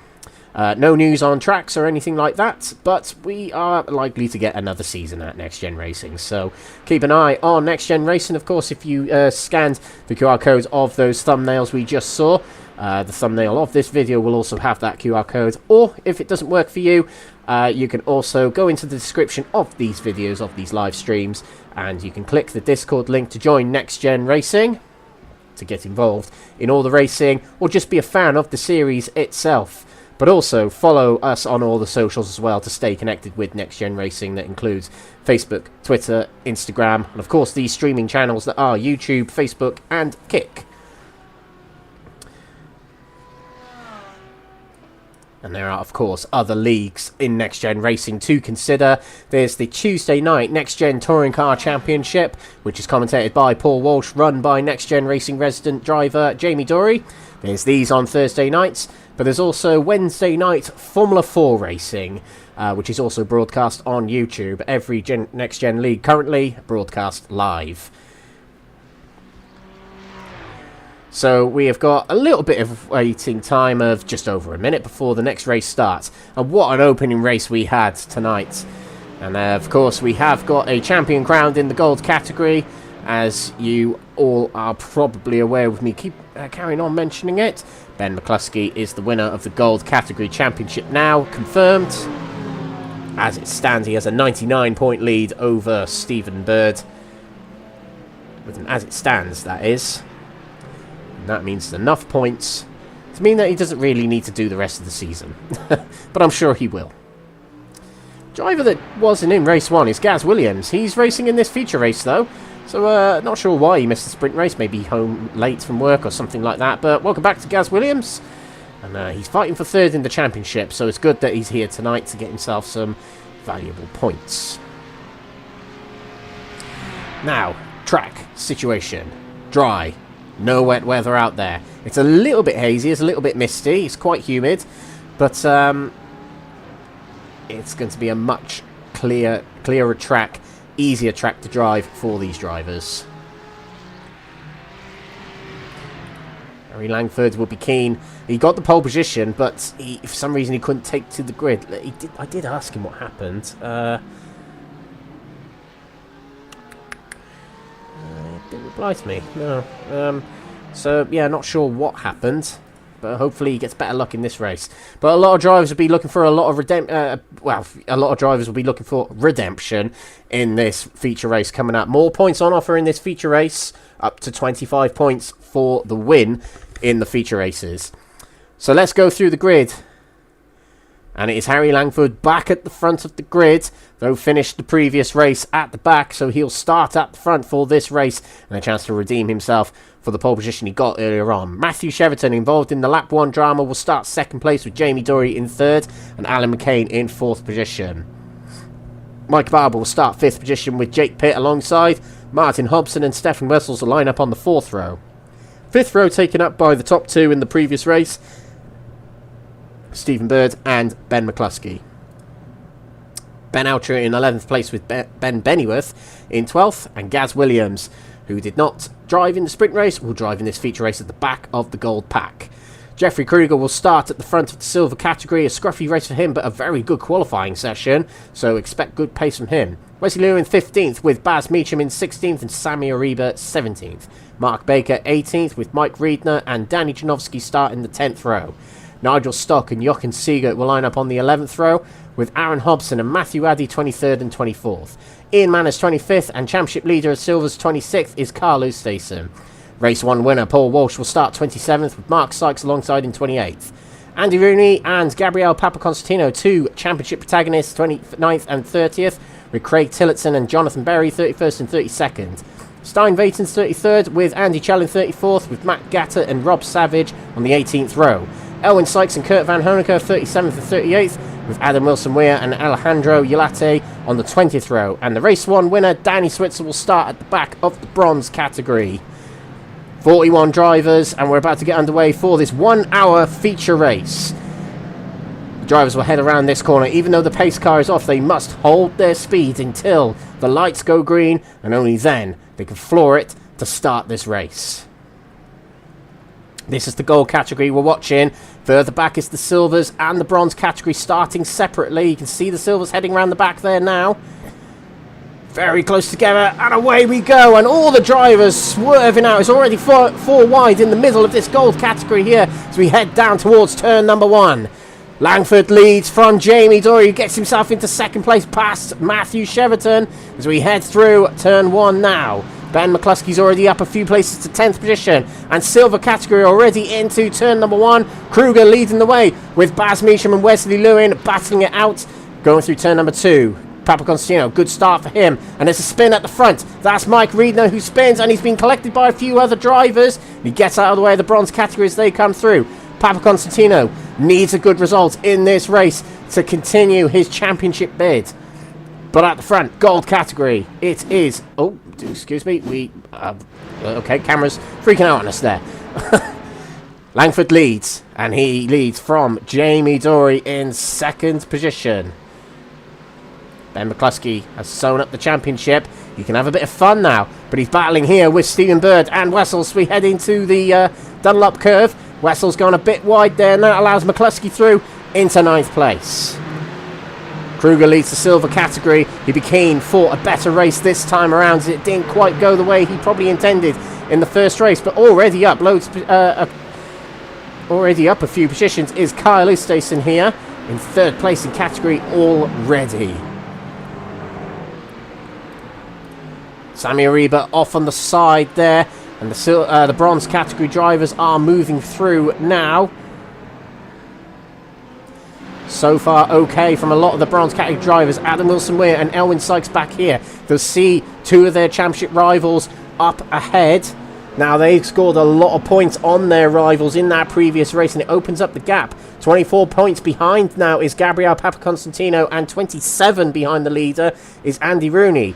But Elwyn Sykes is...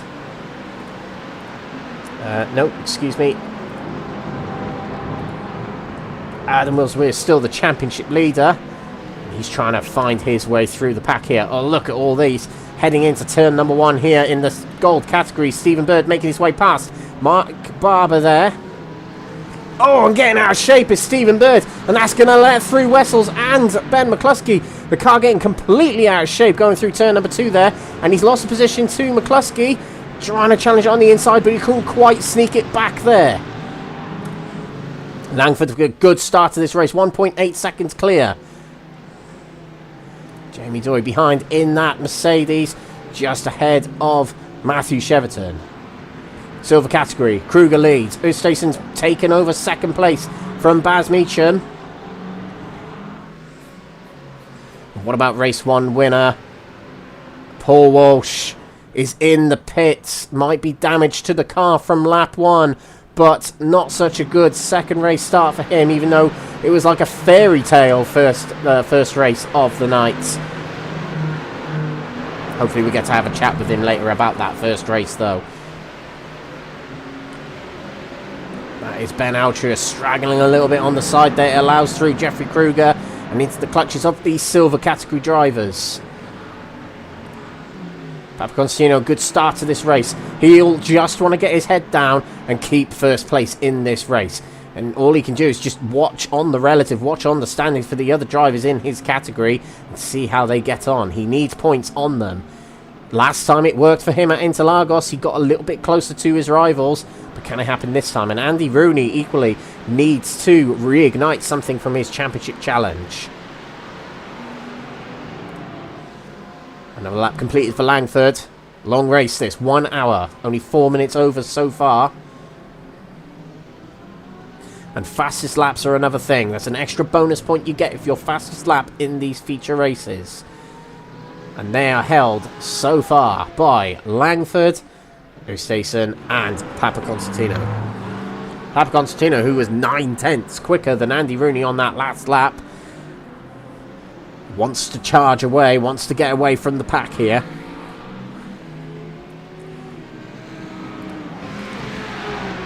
McCluskey making his way past his teammate Alan McCain there.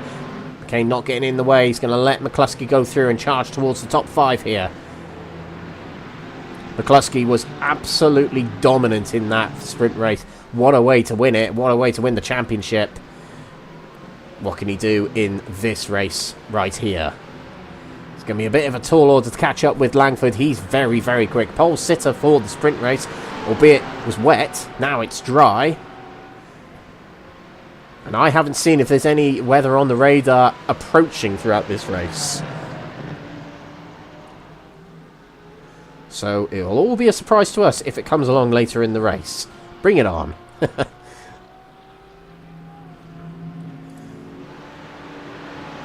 Danny Switzer, 3 times in a row he's won.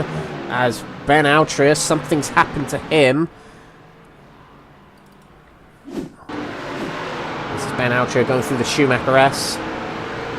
It's Baz Meacham trying to find his way alongside. Oh, and the car just goes straight on there. Oh, it skips over the curb and into the barriers. That might be race over for Ben Altria, unfortunately.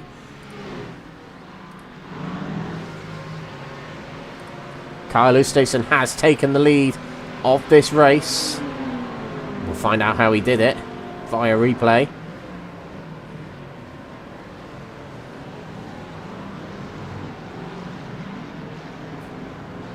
Find said replay. Here it is. This puts Carlos Oosthuizen in the lead, and you've got to think if Carlos Oosthuizen can actually seal this, win this race, it really is one hand on the trophy. I don't think he will win it tonight. Through he goes. Much better run out of the corner than Jeffrey Kruger, and Kruger doesn't fight with him too much, with him being his teammates. But that's the thing with the way that promotion and I wouldn't say relegation, but the moving of categories, moving drives around categories. As we see a spin there from Danny Janowski, last week's feature race winner. And here's how it happened. He's behind Baz Meacham.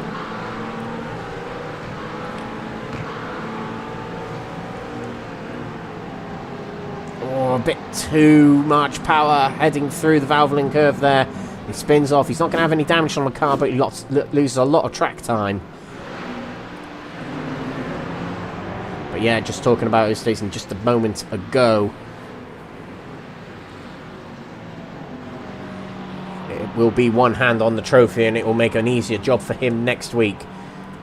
As it stands, he'll head out of tonight's scoring.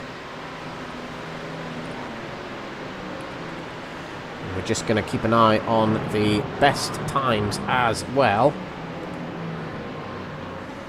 We'll get the bonus points as well.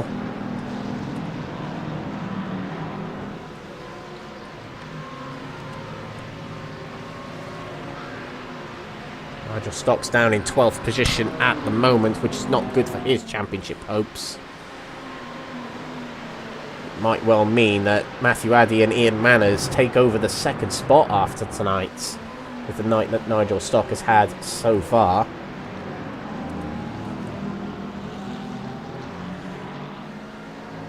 Ian Manners right behind Nigel Stock, and Matthew Addy in 10th place.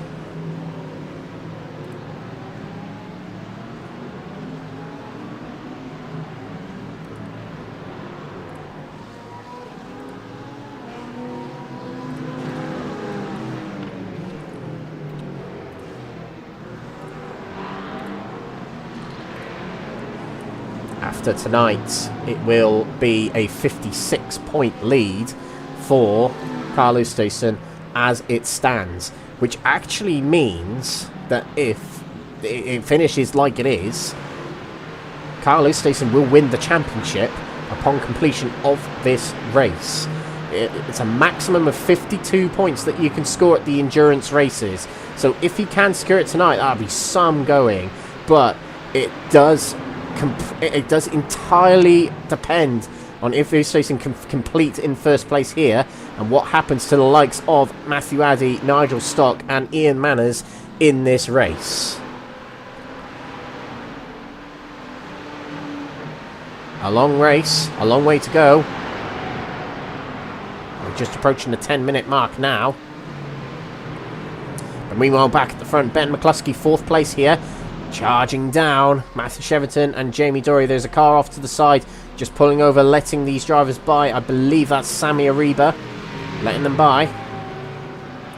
Cheverton charging towards, McCluskey charging towards 2nd and 3rd here. We saw from Cheverton last week, he was defending valiantly at Interlagos in the battle for top 5, I think it was. He held it for a very, very long time.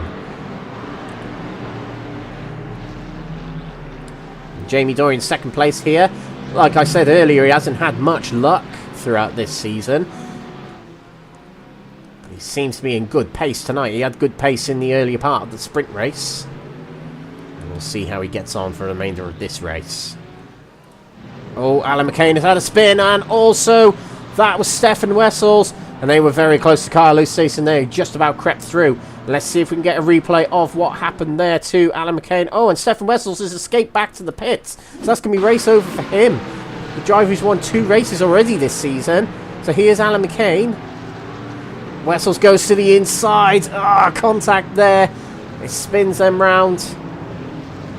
And I don't know if Wessels would have had a lot of damage, but he retired anyway.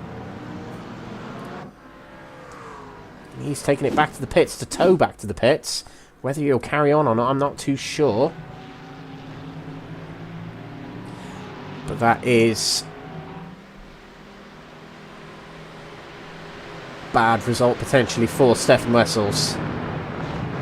Oh, Jamie Dory getting too far across the curb, and he goes wide of the chicane. Cheverton's going to take 2nd place and 3rd place potentially for McCluskey, but Jamie Dory challenges back. So we head down towards turn number 1. Jamie Doyle's got a bit of slipstream to help him out there. McCluskey might not be able to move it into 3rd place just yet, unless he can get later on the brakes, which he does. Much later on the brakes than Jamie Doyle, who has to stamp on the brakes further for the last part of the corner there, as Cheverton was right in front of him. And somehow we may make it through that corner there without any contact. It got so close between them.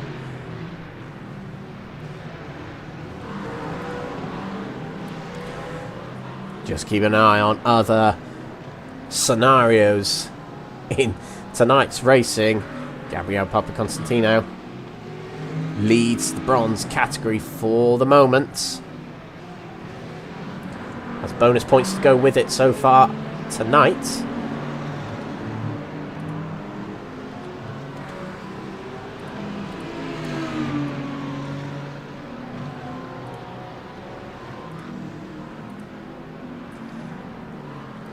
I'm just trying to work out an as it stands scenario for this bronze category.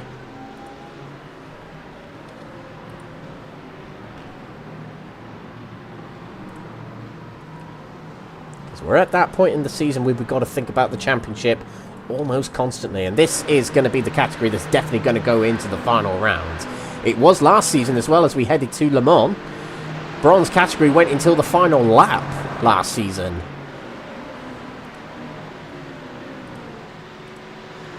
And it's likely to do that this season, actually. So, pretty much, with as it stands with the positions they're all in right now, it's Papa Constantino will take the lead in the championship by 2 points ahead of a tied for second place Elwyn Sykes and Adam Wilson-Weir. How close do you want to get? And then a 14-point gap to Andy Rooney, so he will still technically be in with a shot. So if he can get himself into first place, that'll be what he needs. Meanwhile, Stephen Bird's in the pits already. Now, I wonder if this is a tactical attempt at an undercut. I do wonder.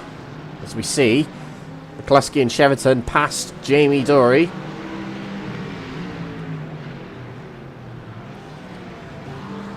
This is how it happened. No, sorry, do excuse me. That was the lap before. Oh no, it wasn't. It wasn't. I think the same thing happened again. No, that was the previous lap. Do excuse me, ladies and gentlemen. He's made, yeah, McCluskey's made it back through Jamie Dory. And this is how he did it.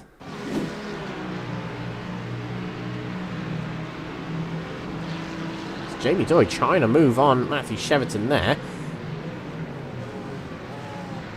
Powering around the outside is McCluskey, a much better exit, and Jamie Dory couldn't quite get it away. It was like he put it in the wrong gear or something like that. But through goes McCluskey and into the top three.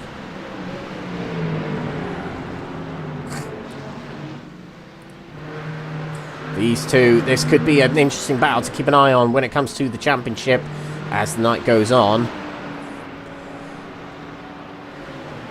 But again, as it stands in the silver category, if things finish the way they are in this race, with the positions they're all in, Carl Eastleson will win the championship.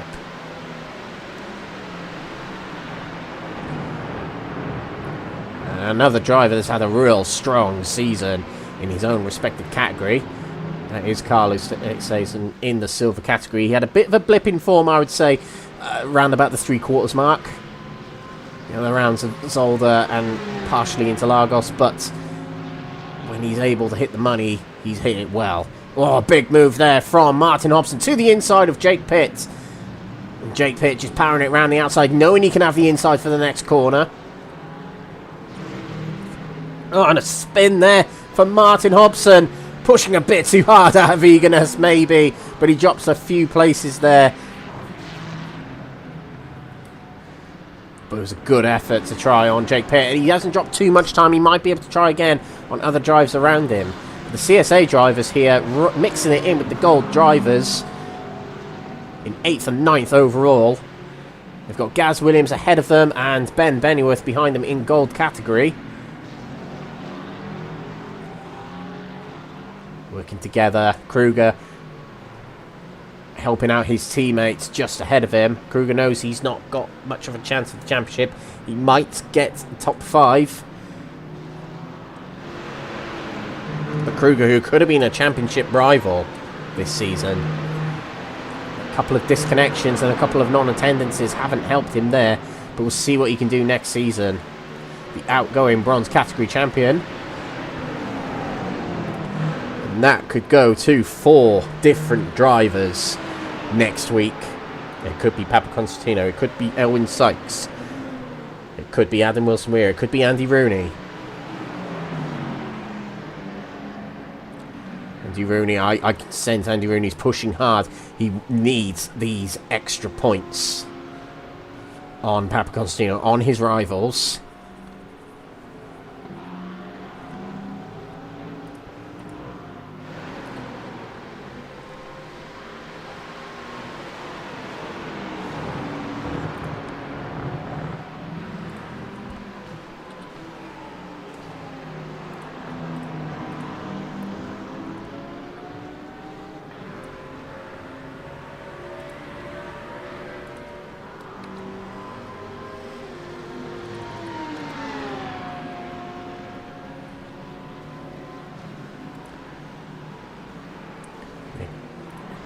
Go back to this battle here. McCluskey and Cheverton battling quite fiercely. We'll go back to the start of this battle very shortly. But they're very, very close there. And I think McCluskey has secured second place there. This is how it happened. Starts from turn 1. Big slipstream on McCluskey there as we head towards turn number 1. Out brakes. Very traditional overtake there. But Cheverton's able to power it around the outside. And this is the problem with the Mercedes arena. If you make a good move into turn number 1, you have to finish the move round the outside here at turn number 2. That's a brilliant, brilliant power around the outside there. If you can do it again here in turn number 3, he has the inside for turn number 4. And that is trademark overtake there. Cheverton not giving up, to be fair, but hard to go around the outside on that corner, especially when your momentum is not with you. But that promotes McCluskey up to second place, but he has a 9-second deficit to Harry Langford. On his own here, and until the pit stops come along, will be on his own. But we'll see what McCluskey can do for the remainder of this race. I'm sure, you know, I say racers be racers. They all are very keen to do what they can to win every race they can.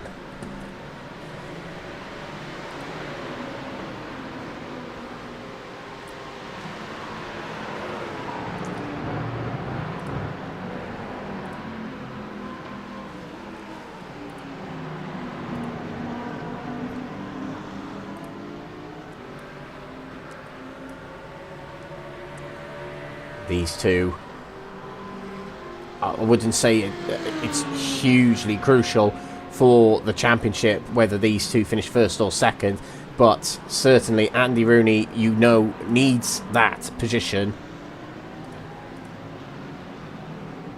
He needs the first place to get more points on his rivals to make next week more potent for him, I suppose.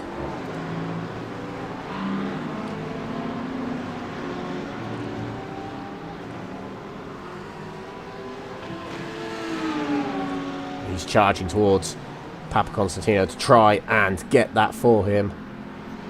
It's close between the top two in silvers as well, but I don't think Kruger is going to threaten Oosthuizen much, knowing there's a championship at stake for the teammates there.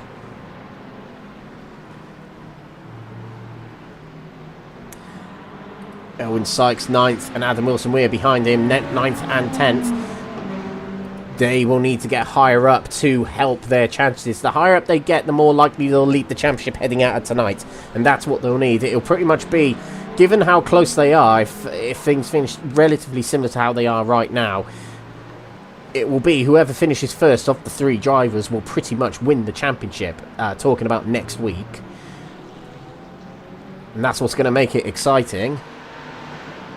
And I honestly cannot predict who will do it out of the 3 of them. They are so... The 4 of them, actually. They're so finely close in terms of pace. Always have been throughout this championship.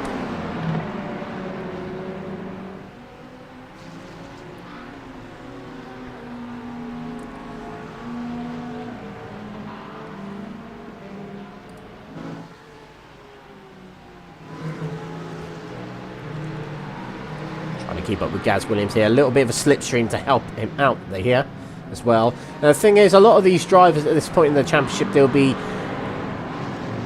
A lot of them are really settled into their positions. There's a big points gap between a lot of positions, and they'll just settle in for the positions they got. Make sure they don't get DNFs. You do see that a lot at this point in the championship, and they're usually aware of other drivers who are in main championship battles.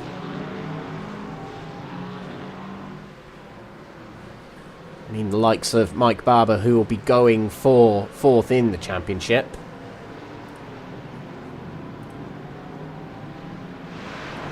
He would have scored more points than Gaz Williams tonight regardless. So he might see that there might be a chance at 3rd in the championship if he can score points on Gaz Williams, who's looking all over the rear of him as we head into the Michelin curve right now.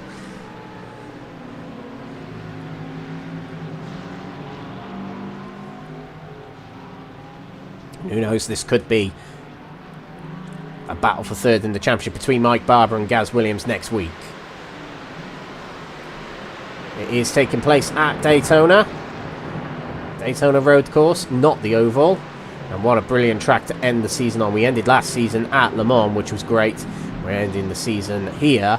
And another equally great track for GT3 and endurance racing. Daytona next week. Tune in from 7:40 PM UK time on Next Gen Racing, YouTube, Kick and Facebook. Let's watch the final round take place.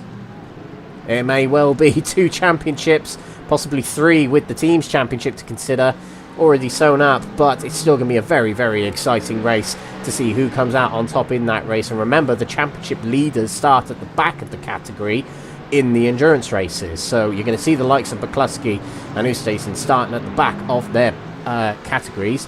And you're going to have the top 4 in the bronze category starting together at the back of their category. That's going to be very exciting. So it's certainly going to be around to watch, where the bronze category championship is still yet to be tied up by one of them. Just another mention to Danny Switzer tonight. A brilliant, brilliant drive yet again. He's not too far behind first and second, but 3 wins in a row for him so far in the last 3 races. Could he make it 4 here? Andy Rooney, of all people, will definitely not want that. He'll definitely want to be in that first spot to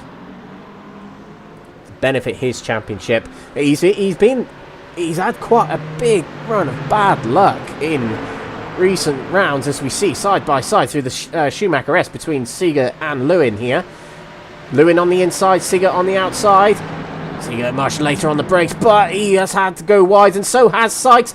Oh, and nearly run off the road is Mark Sykes there as well. And now the bronze category drivers have caught up, and they're in their own inter-category championship and race battle, and they've got this to worry about in front of them. Seegert guarding from Wesley Lewin here as we head into the chicane. Seegert later on the brakes again. Oh, and here we go. Here we go. The move's been made. Andy Rooney's coming to the pits, and I know what he's thinking there. He's thinking, well, if these guys are going to start battling, I'm going to pit now and get an undercut. That might be part of his L plan. And the first move made by the bronze category drivers. Papaconstantino carries on. We've still got this battle here. Seegert holds on to 4th place in category. This is the battle for.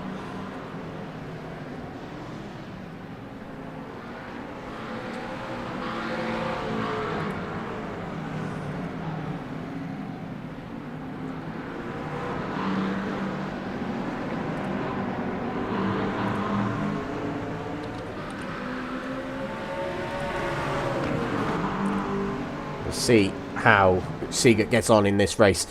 As it stands, it's one of his better results, potentially, if he can finish this way in the season. Certainly take that. Hasn't quite been the season he probably would have wanted, has Jochen Seegert.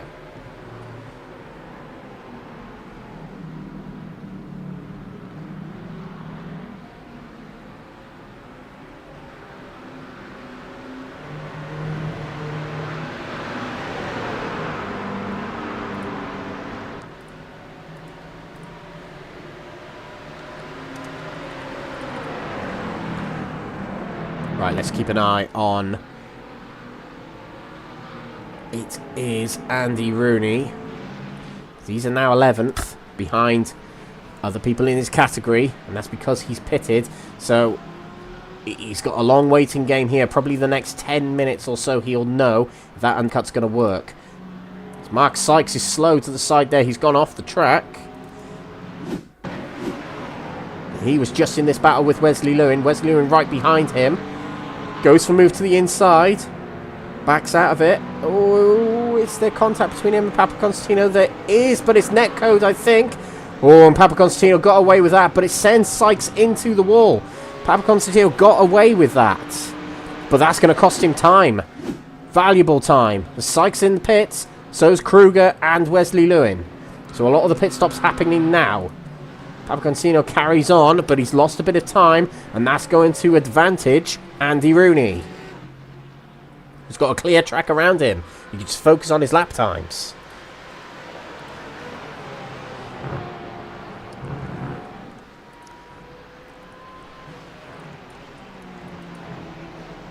We will keep an eye on Papa Constantino because this is crucial for the championship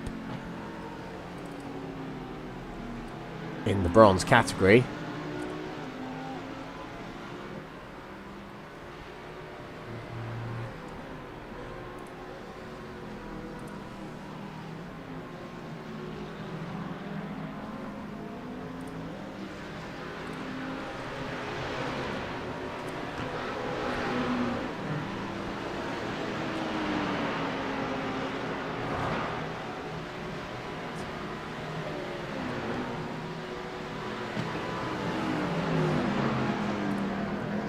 It's 12th place in the first race that Gabriel Papaconstantino finished. Only 4 points. We really need a lot of points in this race.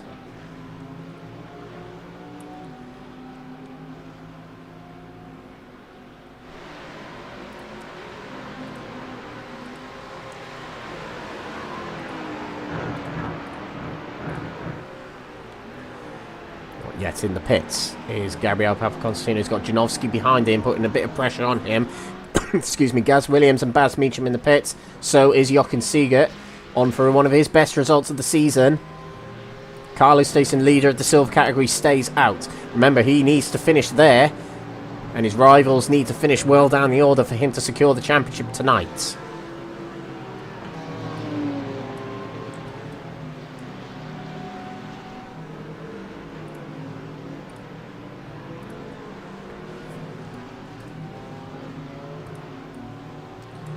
Lots of drivers in the pits.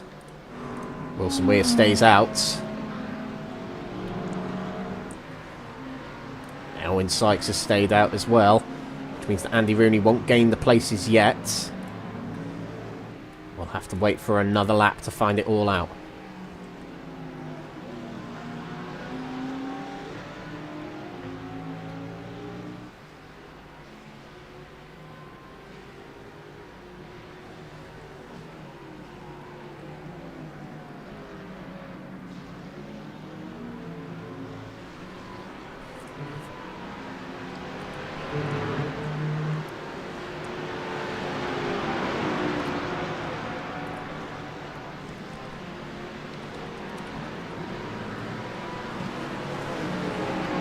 Let's see what Papaconstantino does. He's probably planned to stay out here just to gain a little bit of time back on his rivals, as the gold category drivers leading this race are now choosing to pit. That's Langford, McCluskey, Cheverton, Dory, Pitt, Barber, Bennyworth. Dyson stayed out. He feels he's got another lap of fuel in the tank. There's a back marker, lets him go on the side there. That was Rob Savage, letting him go, knowing, you know what, I'm not going to get involved in this. Papaconstantino's in the pit, so this is the big one here. We've got to keep an eye on Andy Rooney. And Danny Switzer is also creeping around this top 2 battle to make it a top 3 battle, potentially. As he was gaining on Papaconstantino towards the end of that stint. Adam Wilson-Weir has come into the pits as well. He's up against it with Elwyn Sykes just behind. Rooney will definitely pass those aforementioned 2. But how he gets on versus Switzer and Papaconstantino is what we need to know. Drivers leaving the pits already. Langford, McCluskey, etc, etc. Papaconstantino's making his way towards the pit exit. And there goes Andy Rooney. He takes the lead. It did work, the undercut worked, and he's got a bit of a gap to Papaconstantino, who might actually have Jochen Siegert between him and Andy Rooney, which won't help things. So that worked from Andy Rooney. He definitely put that strategy absolutely right there, and he's got himself first place in this bronze category. We've also got Danny Switzer to keep an eye on as well. He's still behind Papaconstantino in the standings here.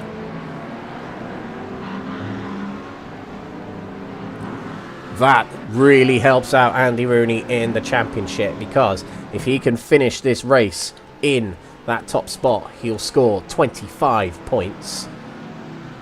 Papa Constantino will score an extra 21 points, making it 25 points from tonight. Elwin Sykes is 4th at the moment. He's moved up a lot of places through the pit stops. In fact, he hasn't pitted, do excuse me. So, Sykes yet to pit. Similar to Carlos Stason, who's in the pits now. So, CSA clearly have a technique of saving fuel. And the longer you can go, the less you need to fill up the tank once you're in the box. That's the advantage of going long. He'll leave the pits. Nigel Stock is in the pits as well. You can see his championship rival leaving the pits now, which can't be uplifting for him. So Stason leaves the pits, and he is well in front of his teammate. Puts himself right in amongst Gaz Williams and Mike Barber, does Stason here. Now he needs to be careful. He nearly got involved in a major incident last week at Interlagos, being involved in the gold category battles. As Barber moves to his inside, keen to get in front because Barber knows he needs to get points on Gaz Williams up ahead. And round goes Mike Barber. It's actually a very good move from the Verano driver there to get himself back in front. And that relieves a little bit of pressure from Mike Barber, who can focus on Gaz Williams now. Elwin Sykes is in the pits and he's dropping places, obviously. Adam Wilson-Weir will move past. Elwin Sykes will drop more places, but Adam Wilson-Weir is in 7th position, which is going to help his championship.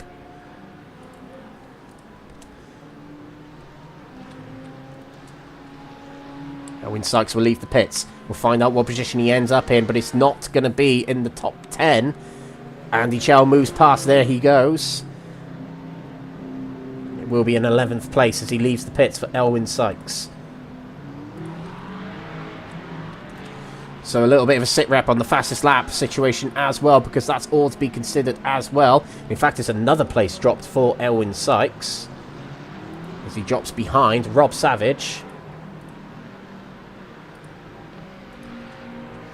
This is not going to plan for Elwin Sykes for the moment, but as it stands, it's actually a pretty sizable championship lead for Adam Wilson-Weir comparatively to the start of tonight. Wilson-Weir will lead the championship as it stands with a lead of 6 points over Elwin Sykes and Gabriel Papaconstantino. And Andy Rooney, with him leading the race now, will only be behind his teammate Adam Wilson-Weir by 15 points.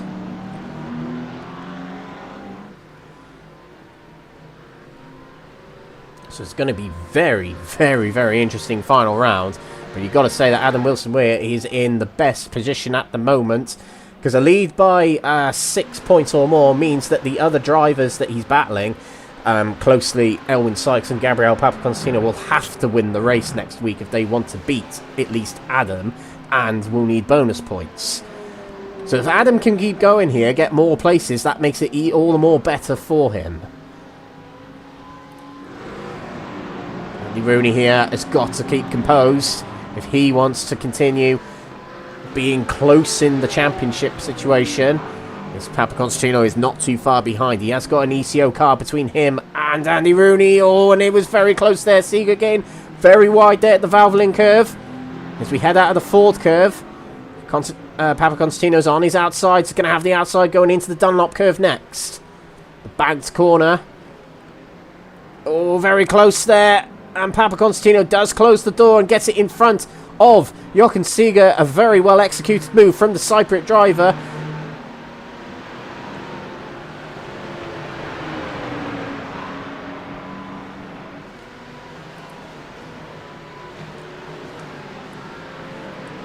Into 16th place overall goes the Cypriot driver past Jochen Seeger, who is 5th in category, so he'll still be pleased with where he is.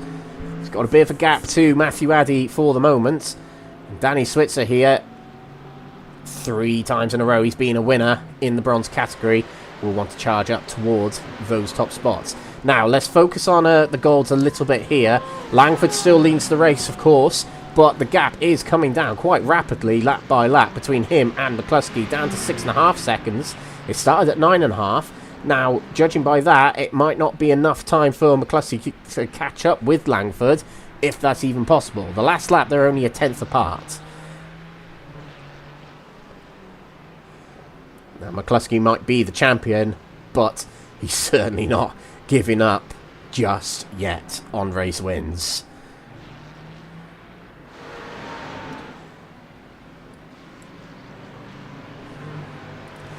And in the silver category, well, Carlos Stason may well be on his way to a championship win tonight, and I half predicted at the start, in fact, I largely predicted at the start of the night that he couldn't do it.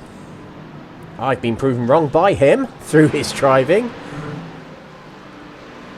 He's got the gold category drivers of Martin Hobson and Ben Bennyworth right in front of him, and his teammate keeping him company right behind as well. And this is the battle for third. Stephen Bird makes his way past Cheverton.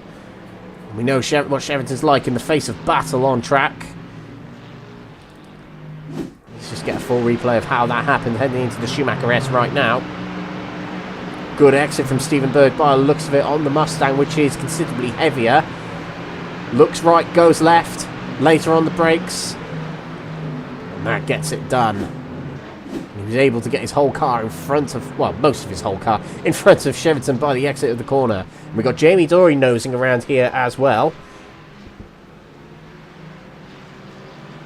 Looking to try and get into top 4, maybe top 3.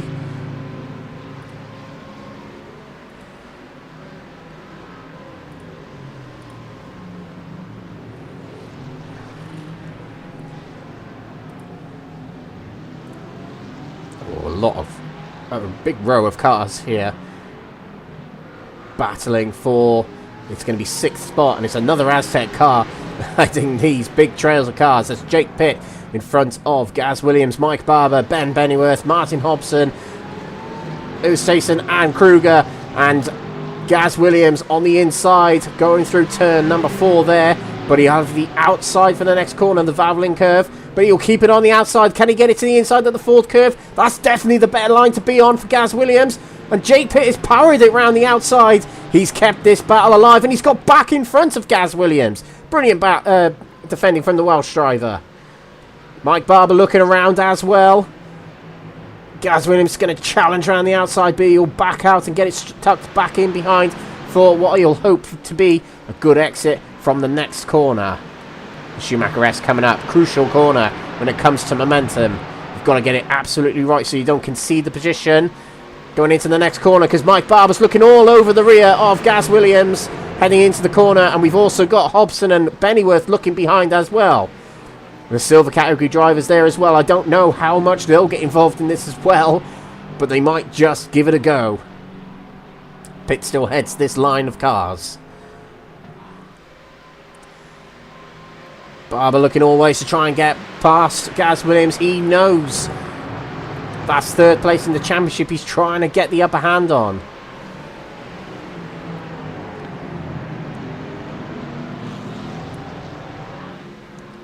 Brilliant battling from these drivers as we complete another lap here. Just 18 minutes to go here in this race. It'll be around about 9 to 10 laps to go in this race.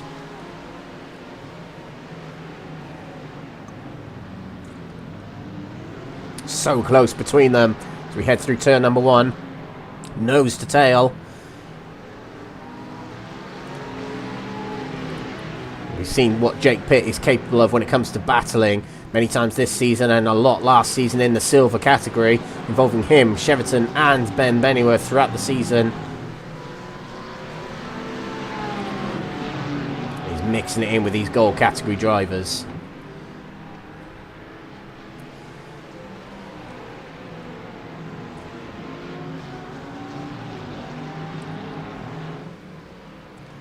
Split up a little bit between them. He's got a bit of breathing space, has Jake Pitt.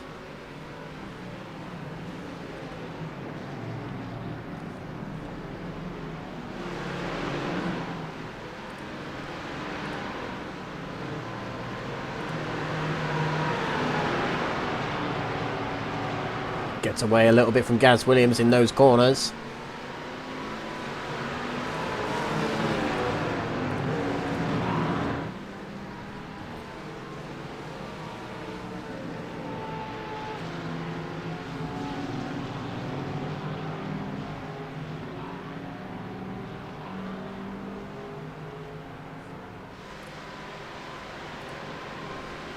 Gaz Williams looking, going into the chicane here. There's certain parts of the track where they're both getting the upper hand of one another. Oh, and back there, we've got a big lunge there from Martin Hobson on Ben Bennyworth. Bennyworth wisely stays wide to power it around the outside. That's what you're able to do in these GT3 cars with such low downforce like these. Power around the outside to get it back past your opponents. Pitt guards the inside, and Hobson taking a little lunge to Bennyworth, but not quite seeing it through. And that's going to slow down Bennyworth and lose him a bit of a tag from the pack ahead, tailed by Mike Barber.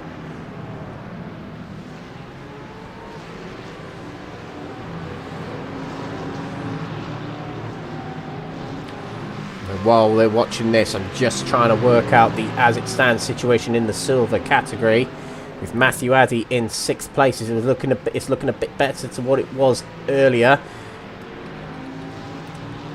And Ian Manners, he's in 9th place. Probably not the result he needs from this race to contend for 2nd spot, but we'll see. Nigel Stock is having a miserable night at the moment, really not going his way. As things stand in the silver category, Carly Stayson will win the championship on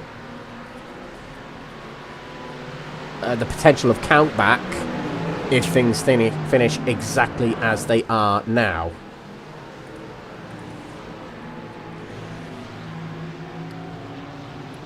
Nigel Stock realistically needs to finish higher than 11th to keep this going to the final round. The thing is with the final round, drop rounds don't apply to the final round of this championship.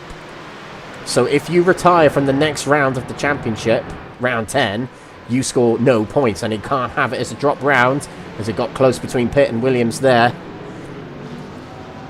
So finishing that final round is crucial, and getting good points is the next priority. Gaz Williams looking all ways to get by, but Pitt guards the inside, going into the hairpin. Mike Barber is being quite patient here. I think he's trying to wait for a potential mistake from Williams and or Pitt.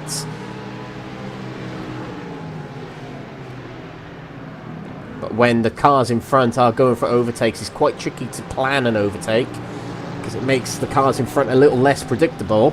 That'll be what Mike Barber's conscious of as well. Just turn our attention away momentarily to the bronze category. It's fairly close between this top three. Rooney, Papa Constantino and Switzer. Really not much separating them. 1.5 to 2 seconds separating each of them. So at the moment, it's a real battle of pace. And it might come to an actual battle later on in the race if it can bunch up between them.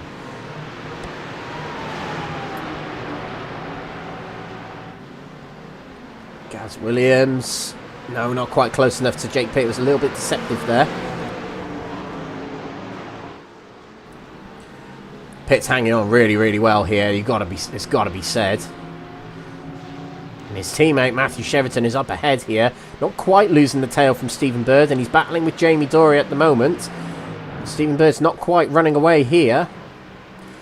And at the front, McCluskey is getting closer to Langford, who has had to make his way past some back markers, but it's only a 4.5 second lead now.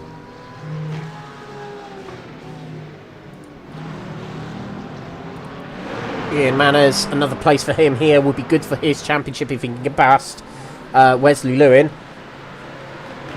Manners is, as it stands, 14 points behind Matthew Addy, third for the championship, so he needs more points.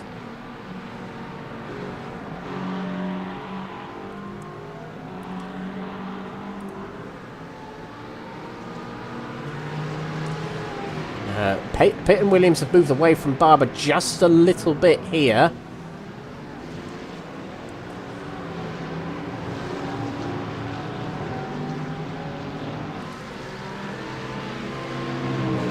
Update on the bonus points. Ustason will get the bonus points, but no bonus points for the main championship protagonist in bronze category. If any of them can secure that, that'd be very helpful for them. Remember, the endurance round next week is a bonus 2 points. Whereas the sprint and feature races, it's a bonus 1 point for fastest lap.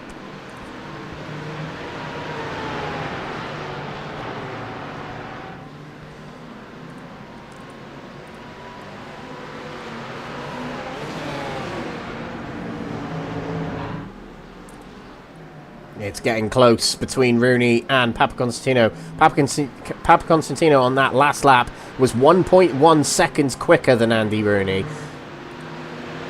So here we go. It's on between these two. If Papaconstantino can get in front of Andy Rooney, it will put Papaconstantino provisionally second in the championship heading into the final round. And it will slim the chances of Andy Rooney heading into next week.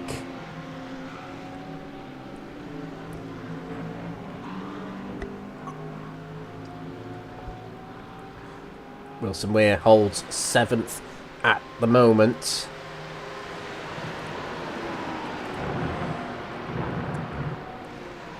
And with things as it stands, Wilson Weir leads the championship by 6 points, but it's so close between these two. It could change at any moment as we head towards the final 10 minutes of this race. Papaconstantino's close, and I think he's going to give it a go. Rooney's going to half guard the inside. He's moving across the track very slowly, but Papaconstantino has got his nose alongside the car of Andy Rooney. He's going to make it difficult for him, but through goes the Lamborghini. Trying an undercut now is Andy Rooney, but he can't quite get it. Papaconstantino, the Cypriot driver of Aztec Racing, is through into first place in this race.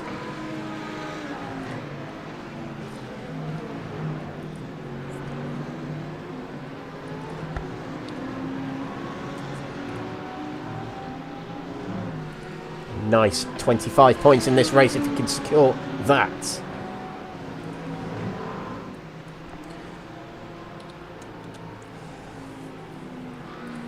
It will be a second in the championship as it stands for Papaconstantino on 246 points.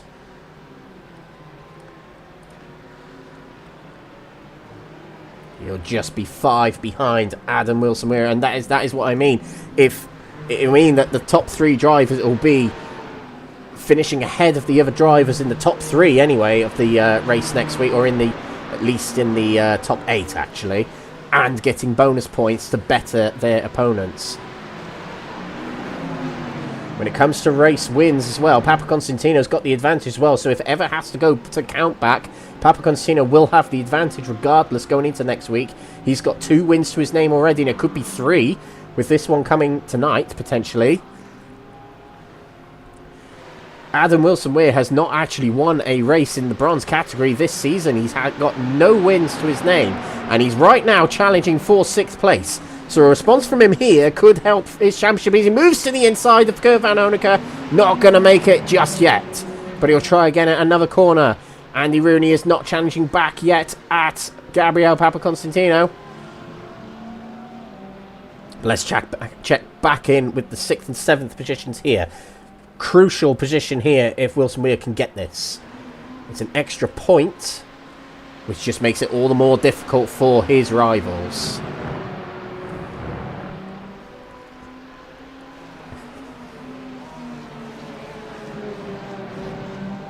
A good exit here is what Wilson Weir needs. 3rd in the sprint race, which is very helpful for him.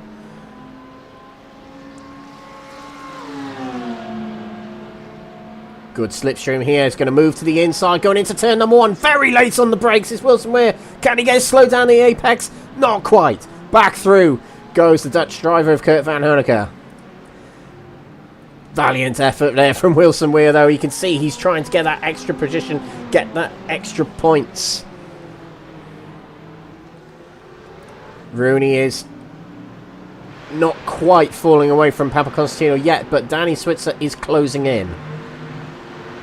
And I believe he still has the fastest lap point. He does. It is super, super close, though. And the drivers are still setting 56s, but high 56s. Rooney is looking around. He wants it. He definitely wants it back.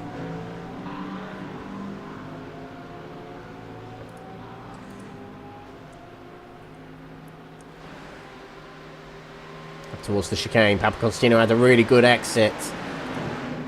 Oh, and look at this. Jake Pitt and Gaz Williams swapping positions down the straight. But to the inside, at turn number 2 goes Gaz Williams. But Jake Pitt's probably going to have the better line through the corner. He does. He's back in front. Williams continues trying to get in front. Very tentative through there. Very slippery through turn number 4 here at Nürburgring. Especially in these low downforce cars and setups. Oh, Williams moves to the inside, but he backs out of it the very last second there. Can't quite make it work. But let's just keep an... Oh, hang on a minute. Papaconstantino has spun here at turn number 3. He drops down to 3rd place. And he had a fair gap to Andy Rooney as he heads into turn 3 here. It just gives way on him. Oh, that is not a mistake you want at this point. It really isn't. Andy Rooney moves back into the lead. Back into the lead of the race. And Papaconstantino, that might be a very pivotal point for him anyway in this championship. It means Papaconstantino is back down to 3rd in the championship, 11 points behind Wilson Weir, who is not yet past Kurt Van Honecker. Meanwhile here, 5 minutes to go and this battle is erupting. Hobson guarding the inside from Ben Bennyworth. He's powering it around the outside. Bennyworth's back in front of Hobson there. And Oosthuizen's looking around as well. Is Hobson going to try and move on Bennyworth here? Diving move to the inside. He has. I think he might have got that. Yes, he has. Through goes Hobson into 9th place. Brilliant move to the inside of turn number 1. Late enough on the brakes to get it in front of Bennyworth, but not too late that he can keep it on the track. Now, we got to mention this. Baz Meacham, who seems to be one of the kings at the feature race at the moment, 2 wins to his name this season, is charging towards 1st and 2nd here. He might be able to challenge for the top 2 spots in this race in silver category with just 4 minutes to go.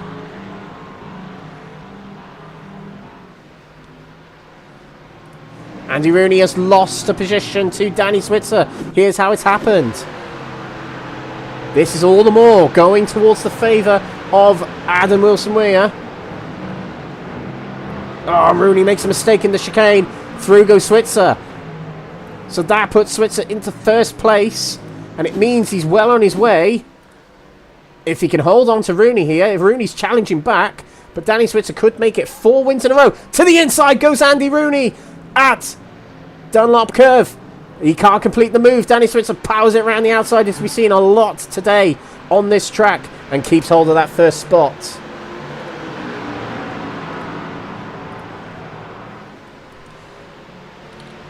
Danny Switzer, 4 wins in a row this could be. But Andy Rooney's going to definitely try to challenge it back. He knows he needs the championship points.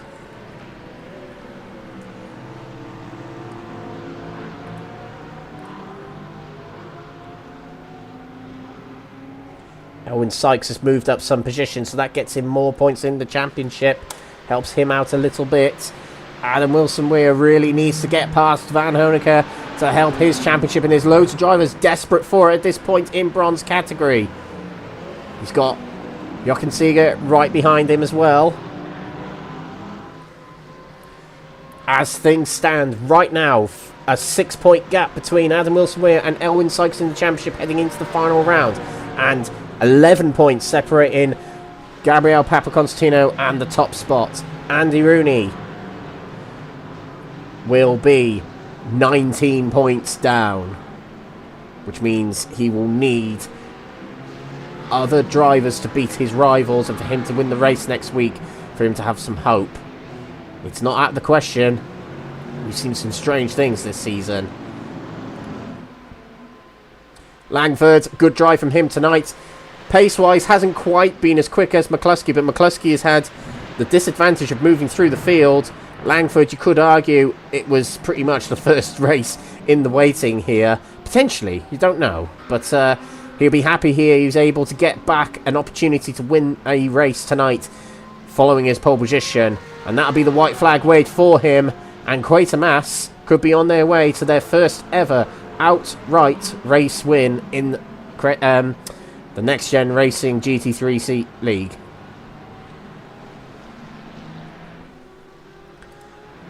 And that'll be something we'll definitely chat to Andy Chell about after. Hopefully we can get a chat to Ben McCluskey. But the other thing we also need to work out as we see Adam Wilson-Weir has made his way past Kurt Van Hoonicker. And here's how it happened. That's more points. Looking around to get by.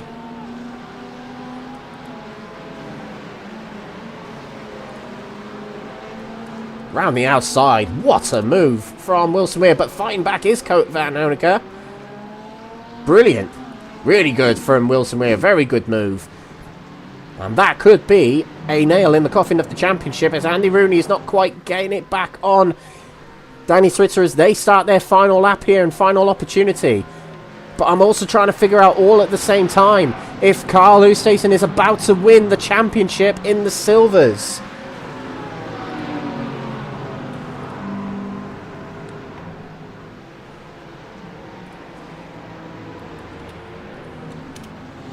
Nigel Stock's down in 11th place. And Matthew Addy is in 6th position. As it stands, Carlos Stayson would win the championship on a countback situation. But we'll come to that very shortly, because Langford's about to come through to win his first race of the season in only his second round in this league. He takes a win in the feature race here. And it's Quatermass' first outright win. And our champion from the previous race, McCluskey, another fine result for him. 2nd position here. Stephen Bird is going to cross the line to another podium for himself.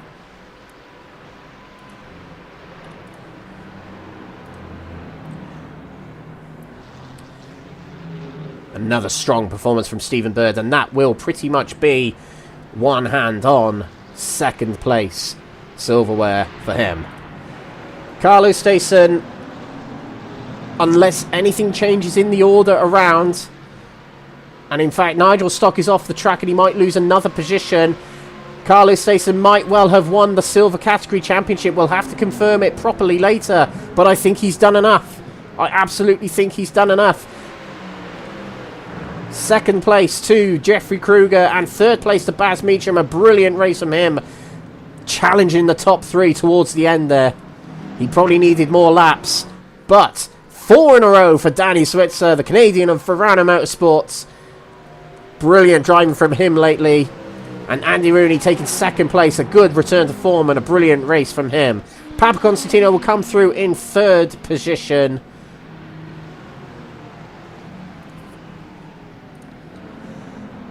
And there are top 3s from tonight's race.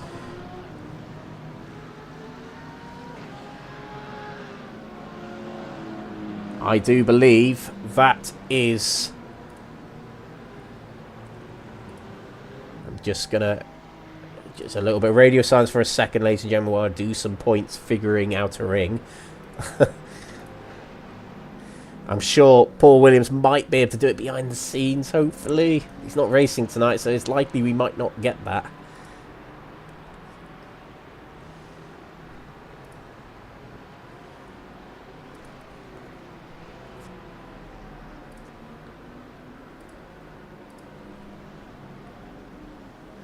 Now, the only problem is I'm not entirely sure where Nigel Stock has finished. I'm not entirely sure if he crossed the line.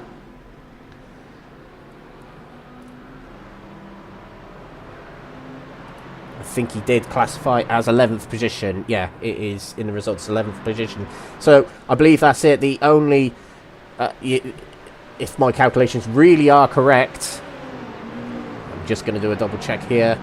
Yep, bonus points as well for Carlos Stayson. So that, I think that pretty much is it. Carlos Stayson is on countback the silver category champion. Yep, thank you, Nigel. Just checking, because it went grey on my timing screen. But yeah, I believe that has done it for Carlos Saison. He'll win the championship on countback, no matter what happens at Daytona next week.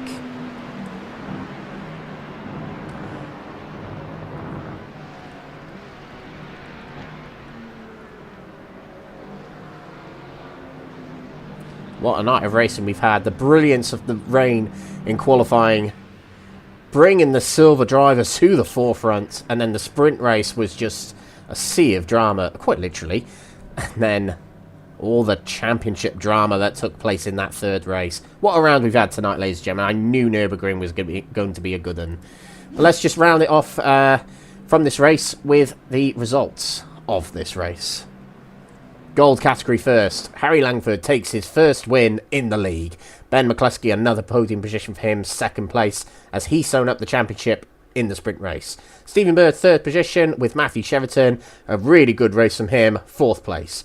Jamie Dory right behind him, fifth place. He got in front of Jake Pitt earlier on. And there we go, Jake Pitt in sixth position, did finish in front of Gaz Williams, and Gaz Williams in front of Mike Barber, which will help Gaz Williams for third place in the championship. Martin Hobson, ninth, with Ben Bennyworth rounding off the top 10. Alan McCain in 11th, with Stefan Wessels and Ben Altria retirement from the race. Silver category, Carlos Saison with another win this season. Fantastic. All season long, and I believe it is a championship win for Carlos Saison. And would you believe it? That's his first feature race win this season. It really, really strange to say that, but it really is. But well done to him. Jeffrey Kruger, fantastic teamwork from him, protecting his teammate throughout much of that race. Second place for him, with Baz Meacham, a brilliant charge towards the end, needed more laps, needed more time, but third place for him.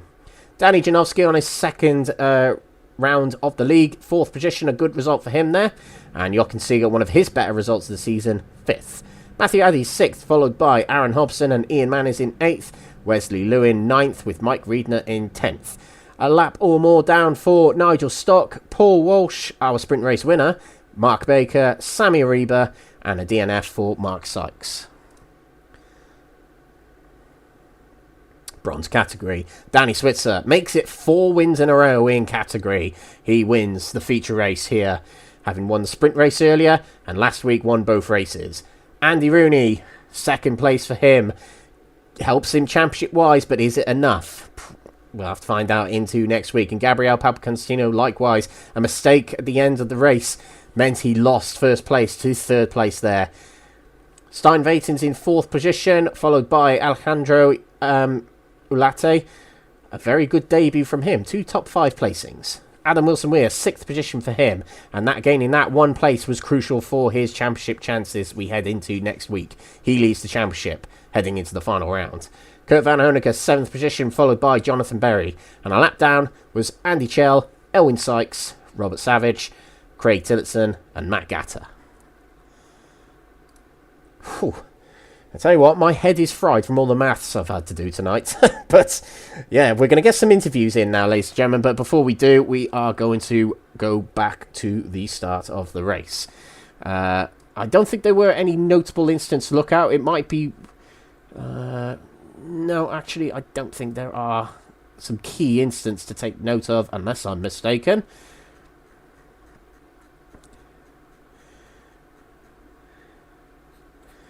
We just need to find said start of the race. Okay, so the first person we are going to talk to, it's going to be Paul Walsh. We're going to bring into the booth first of all. And yeah, we're speaking to Paul, who is now a race winner in NXTGEN Racing. So straight away, Paul, sprint race winner. Tell us how you feel about that. I still can't believe it, Alex. And hello, everyone. It's I mean, I always said earlier in the season, didn't I was going to target a podium at some point, but you know what? We decided to skip that and go straight to the top step. But that was a crazy race, and actually going into it, I must admit, I'd come out of qualifying absolutely gutted because I was over the moon with the P10 in qualifying for the sprint, but on my final lap, which I don't know if you may have caught it, but I ended up in the wall coming out of turn 6. I was already 7/10 up coming through the first 4 corners. Oh no, they're the most painful ones, aren't they? Absolutely fuming. Oh dear, but still a good qualifying result nonetheless, and it set you up for that race. But so tell us, was it because it was wet that you just felt really comfortable out there? What was it about that race that just clicked for you? I think it was the changing conditions were really comfortable, as we get to see there the moment which completely turned my feature race upside down, but more of that in a sec. But I think it was the conditions. Firstly, they felt very fun to drive in. It felt as though as the circuit was getting dry, but you still had those wet patches. The Mustang, for its weight, you could just throw the car around and not worry as much about the corner exits and wheel spin. And I had been experimenting with some brake bias changes as well. We'd moved it quite far back on the car, and it just all hooked up, because in the feature race, by comparison, the pace just wasn't there. It was a cooler circuit, but I think it was the conditions that just suited me and the car. And after that, I mean, it was a race of dreams. Oh, fantastic. I must admit, I shed a tear because we shared the comms box not too long ago. Now I'm seeing you win races. It's absolutely brilliant. But, yeah, did you actually envision winning a race at all this season? With it being, I think it's your first proper sim racing league, but was that ever part of the thought process heading into this league? Never. I must admit, I never thought that I'd take a class win plus also a P5 overall. I mean, it's for my first ever sim racing league as well. It makes me speechless just thinking about it. I'm gonna be living this one in my mind for some time. There won't be much sleep tonight. Let's put it that way. Yeah, I can imagine. Yeah, winning your first league race is an absolute buzz. The one thing you didn't do that I did once is I decided I won a league race at Interlagos. That was my first league race win. And I decided I was going to do donuts on the start, finish straight.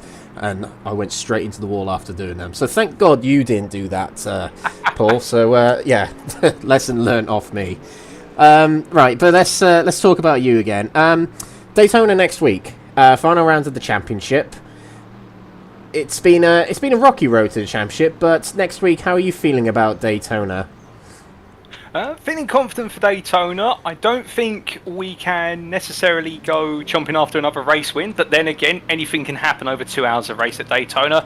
But we're going to bring our best to it, and I think we can end the season on a high. The target's going to be a top 5 in class, and we'll just take it from there. I really feel as though since the start of the season, like you say, it's been a very shaky season, but got to grips with the car, figuring out more and more about it each and every race, and today's been a culmination of that in the sprint, and even the feature race, to be fair, discovering more things over the course of the hour. That's why we're spending all the time in the car, even when we've got nobody to race, because it's all a learning experience, and hopefully we can wrap up the season strong, and perhaps come back for the next season, and you know what, put in a charge, perhaps top 5 in the championship. Absolutely. Yeah, I was just about to ask, what are your targets for next season? Before next season, potentially coming around next January, ladies and gentlemen, are you going to drive the Mustang next season, or are you eyeing up another car? So, part of me would love to come back with the Mustang, just because we now got the experience in the car. Another part of me is absolutely in awe at the fact we're getting the Honda NSX GT3 Evo on the platform. But good point. One car, if it arrives, you know I'm going to switch to it, would be the Lexus RCF GT3. Because, yes, you've told me about your love affair with Lexus, yeah. Yeah. But otherwise, I think we will have to stay with the Mustang, just because we've got the experience and the car and I go hand in hand. So it's a match made for it. Yeah. I would say definitely give the other cars a go. Advice here, by the way, Paul. But if you are used to a car and you feel comfortable with it, why not stick with it? So yeah, you definitely do some testing and try some things out. But we're going to leave it there, Paul. But before we head off, is there anybody you want to give a shout out to? I might have seen you take your brilliant win in that sprint race. So unfortunately, she won't have seen it because she was asleep at the time. But I want to give a huge shout out to my mum, who's had a really rough time over the last couple of months with a few personal issues and family issues. But the first thing I did, and it's why I didn't do any donuts, not because I didn't want to put it in the wall, is I phoned her up while she was asleep, and she was absolutely jumping up and down, I think, in bed in joy. And it's really made her day. So shout out to her, and also a huge shout out to the guys at Next Gen, Jamie, Mark, Gaz, Benji, all the crew.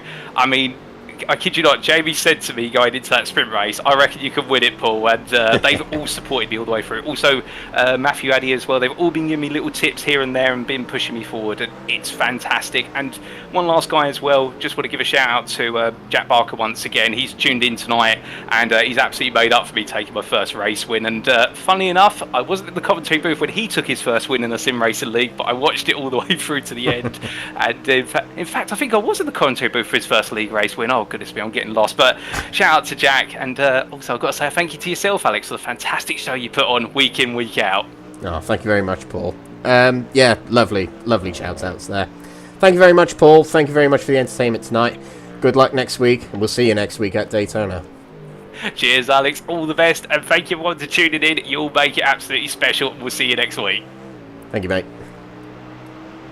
There we go, Paul. Absolutely chuffed with him. I genuinely did shed a tear because we shared the comms booth doing the MX5 series. Yes, the MX5 series for 2 seasons on the trot a couple of years ago. So yeah, consider Paul a good friend of mine. Very proud to see him win there. So let's move on to the next interview. We are going to interview our championship winner of the gold category, crowned tonight in the sprint race. We welcome Ben McCluskey to the comms booth for the first time this season. So Ben, first of all, can you hear us? Hello. Yes, I can hear you, Alex. There you go, we can hear you loud and clear. First of all, Ben, congratulations, gold category championship. Initially, you kind of knew tonight you had it a bit in the bag, but just tell us initially how you feel after tonight, knowing it's all tied up now. Yeah, it's winning a championship is always a relief. You feel like a weight to come off your shoulders, but it's always nice to just get it over and done with, and then you can relax. Yeah, it's been a good season, and yeah, tonight's race seems pretty fun as well. Yeah, exactly, yeah. Class of the field all the way through the season. Coming into the season, did you feel confident, knowing at all that you might be able to challenge for the championship, or did it come as a little bit of a surprise at the start of the season? So, I was testing cars in the pre-season, and it was 2 or 3 of them that I was kind of, maybe I'll drive this, maybe I'll drive that, but the Ferrari just, it felt nice.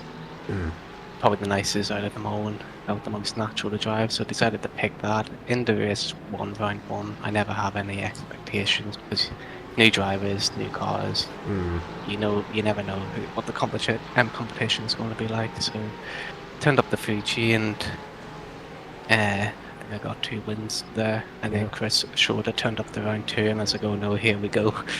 But he wasn't able to commit to the entire season.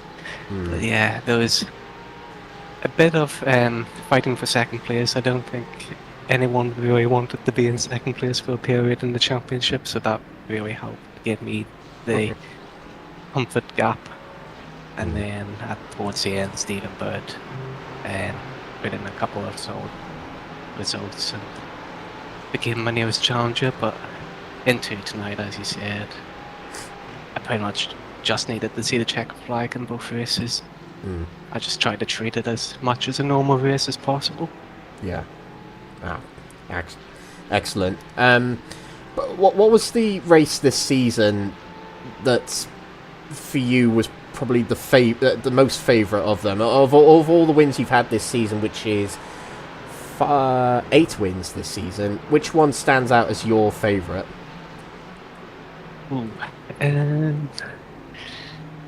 First one that comes to your head. I think Road America in the feature race was maybe...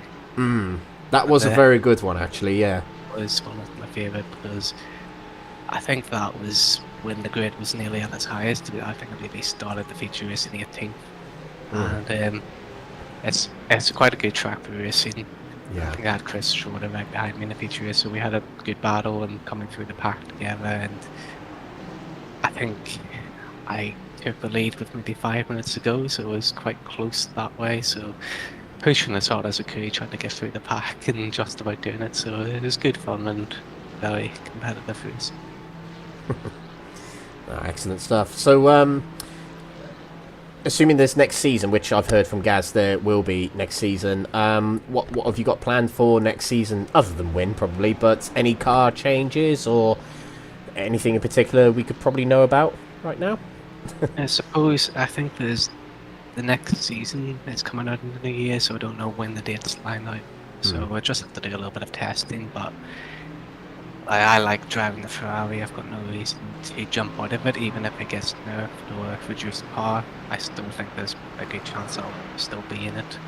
And I think I might, depending on situation, I might run the number 1 plant. Good. Actually, yeah, that's a good point. Should have asked about that. Yeah, maybe see you on with the number 1 on your door. That'd be cool. I've never done it before, so I might as well run it for a season and see if it's a curse or not. We'll find out. We'll find out.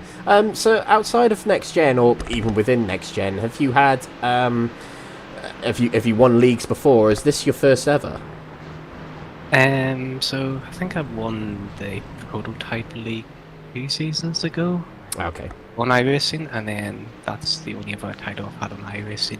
Before that, I've had a couple with Next Gen on E-Cars 2 and ACC. But yeah, I started iRacing maybe 2 years ago, so it's just been a steady progress to try to get to where I am now. Every season it's getting a little bit better, and yeah, hopefully it's not the last. yeah, hopefully. Oh, lovely. Great speaking to you, Benji, and once again, congratulations. But before you shoot off, the floor is yours. Is there anybody you want to give a shout out to right now? Well, of course, we have to start with yourself. Doing the commentary this season, it's been fantastic, and you know, after a night's racing, it's good to watch it back. And the commentator, a good commentator, always just adds the next level when it makes it feel like real life. That's why we race in racing, is to experience what we can't do in real life, and if you have a commentator who's able to provide that level, then it just adds to the experience, makes it 10 out of 10. And then of course, well, Mr. Gaza Williams, got to thank him for hosting the league and dealing with all the grumpy drivers who are messaging all the time and setting up the sessions and everything else that was on behind the scenes. And I should have written down a list of people because I'm going to forget half of them, but was on the Next Gen admin who also helped behind the scenes and just make everything run smoothly as possible. Fantastic. Well, you are the champion, Benji. Gold category champion. Enjoy it. Glass of champagne or something like that tonight. We'll see you next week at Daytona. Thank you very much and well done. Thank you very much, Alex. Made me blush a little bit then. I thought I'd give a little bit of a shout out to Benji as well, actually, because Benji McCluskey is Benji Sim Photos, and Benji Sim Photos does all the graphics for the what you see on the live streams here, like the preview show with the thumbnails on the YouTube videos. He also does the pictures that you see on slideshow before we kick off the broadcasts. Very talented photographer and graphic designer. Likewise to Mark Sykes, who also does shares the burden of the graphics at Next Gen Racing. It's one of the things that you can pick Next Gen out from the crowd from, is the quality of graphics and visualization of their leagues. So a big shout out to Benji and Mark Sykes for that, and likewise with Gaz Williams, who hosts the league. Benji summed it up really well. Dealing with a lot of grumpy drivers is very difficult. Take that from me. I know that very well. But yeah, huge congratulations to Benji. So we are going to move on to our next interview now, and next in the queue is Andy Chell, our old favourite in the comms booth. Welcome back, Andy. Hi there, Alex. How you doing, mate? Brilliant. Had a wonderful night. Andy, yet another night, it just hasn't quite gone the way for you, but it's been interesting for your team, actually. Andy getting a good result in that feature race, and things going a bit well in the end, actually, for Adam Wilson-Weir. So, how are things in the team camp right now? It's been a bit mixed. There's been a bit of what's the best way to put it? A bit between the teeth, especially after last week with how that went for both of them. So it's good to see them bouncing back. I do think that's good. And we have talked about it and just said, like, right, let's just maximise what we can. Both of you still mathematically in the championship, even if Andy is now on an outside chance. Mathematically we know that's the way it is, but he's a fighter. He's never going to give up, and I think that's good for him. And obviously Adam's the same. Adam will not give up on this. He's had a, as you said, it worked out overall good for him in the end, but obviously he'd like to be maximising his points as well. So it's it's an interesting one. For me, like you say, not the best of nights, but I've had some good fun battles. I had a good fun battle with Danny in the feature race, and then towards the end, me and Paul were battling until I had a slight accidental run over the chicane, which I'm guessing was put on stream, because that usually happens to me. If I make a mistake, you cut to it. And then obviously me and Alwyn were having a bit of a fight, and then I think it was me and Stein were having a fight at the start of the feature race as well. He's keeping him behind. In fact, you're showing it now. So yeah, it was fun night for me, but just the Mustang for me just wasn't gripping at the front, so I was struggling with that. But the team's in good spirits overall. Obviously, those of us that kind of working with Andy and Adam just to help get them as far up as we can. And then obviously Harry's absolutely elated with his first victory. I said he was rapid last week. Obviously he had a little bit of an accident at his first race. He couldn't get in because it kept trying to set him onto wet tyres, so he had to start from the pit lane. But again, he's shown his pace there, and thoroughly deserved that feature win. Benji's quick. We all know Benji's quick, and Benji was catching him up, but Harry held his own there in the end, and it was really good to see. I take it that was, I said it, I'm hoping I'm right, Quatermass' first outright win in a race in Next Gen Racing. Am I right? Correct. Yeah, you are right, yeah. Brilliant. I do know my facts. Of course you do. Let's talk about Adam Wilson-Weir here, because mathematically I've worked out that he's got a 7 points lead in the championship heading into next week, which realistically means second place could secure it. You'd have to worry about Elwyn Sykes a little bit if he was on the money, but they're all going to be starting at the back of the grid at the next race as well. So they are. Yeah. So the thing is, the question actually is, you've got Adam and Andy going for the championship. One's more likely than the other, but you've also got Quatermass and a Para Racers Academy team, and a very good opportunity for second in the team's championship. What's going through your head at the moment? Are you thinking about the drivers, or are you thinking about the teams first? What's at the forefront of your mind as the boss man? We have a very Ferrari mentality, so we are very happy to support drivers, and we will do so to the end. But the team always comes first. Yeah. So if the team's in a better position than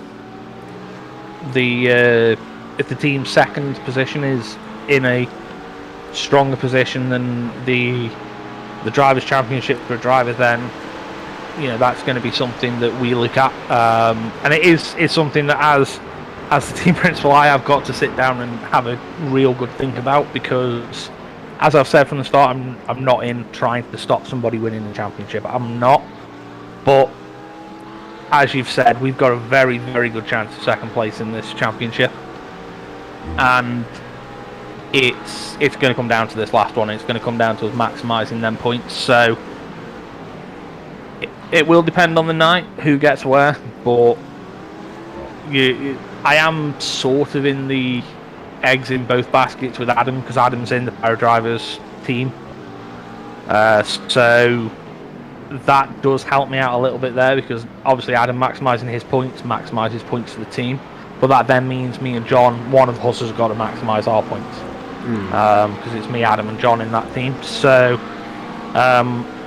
that's obviously going to be a consideration, and will be something that obviously I'm going to sit down and have a good think about over the weekend and try and work out how we approach all the scenarios. So it's going to be an interesting one, I'm not going to lie to you, and it is going to potentially come down to some hard choices, but as I say, at the end of the day, it is the team benefits from doing well, so that's going to be where my look is, and that's where Max, our team owner's look is. He does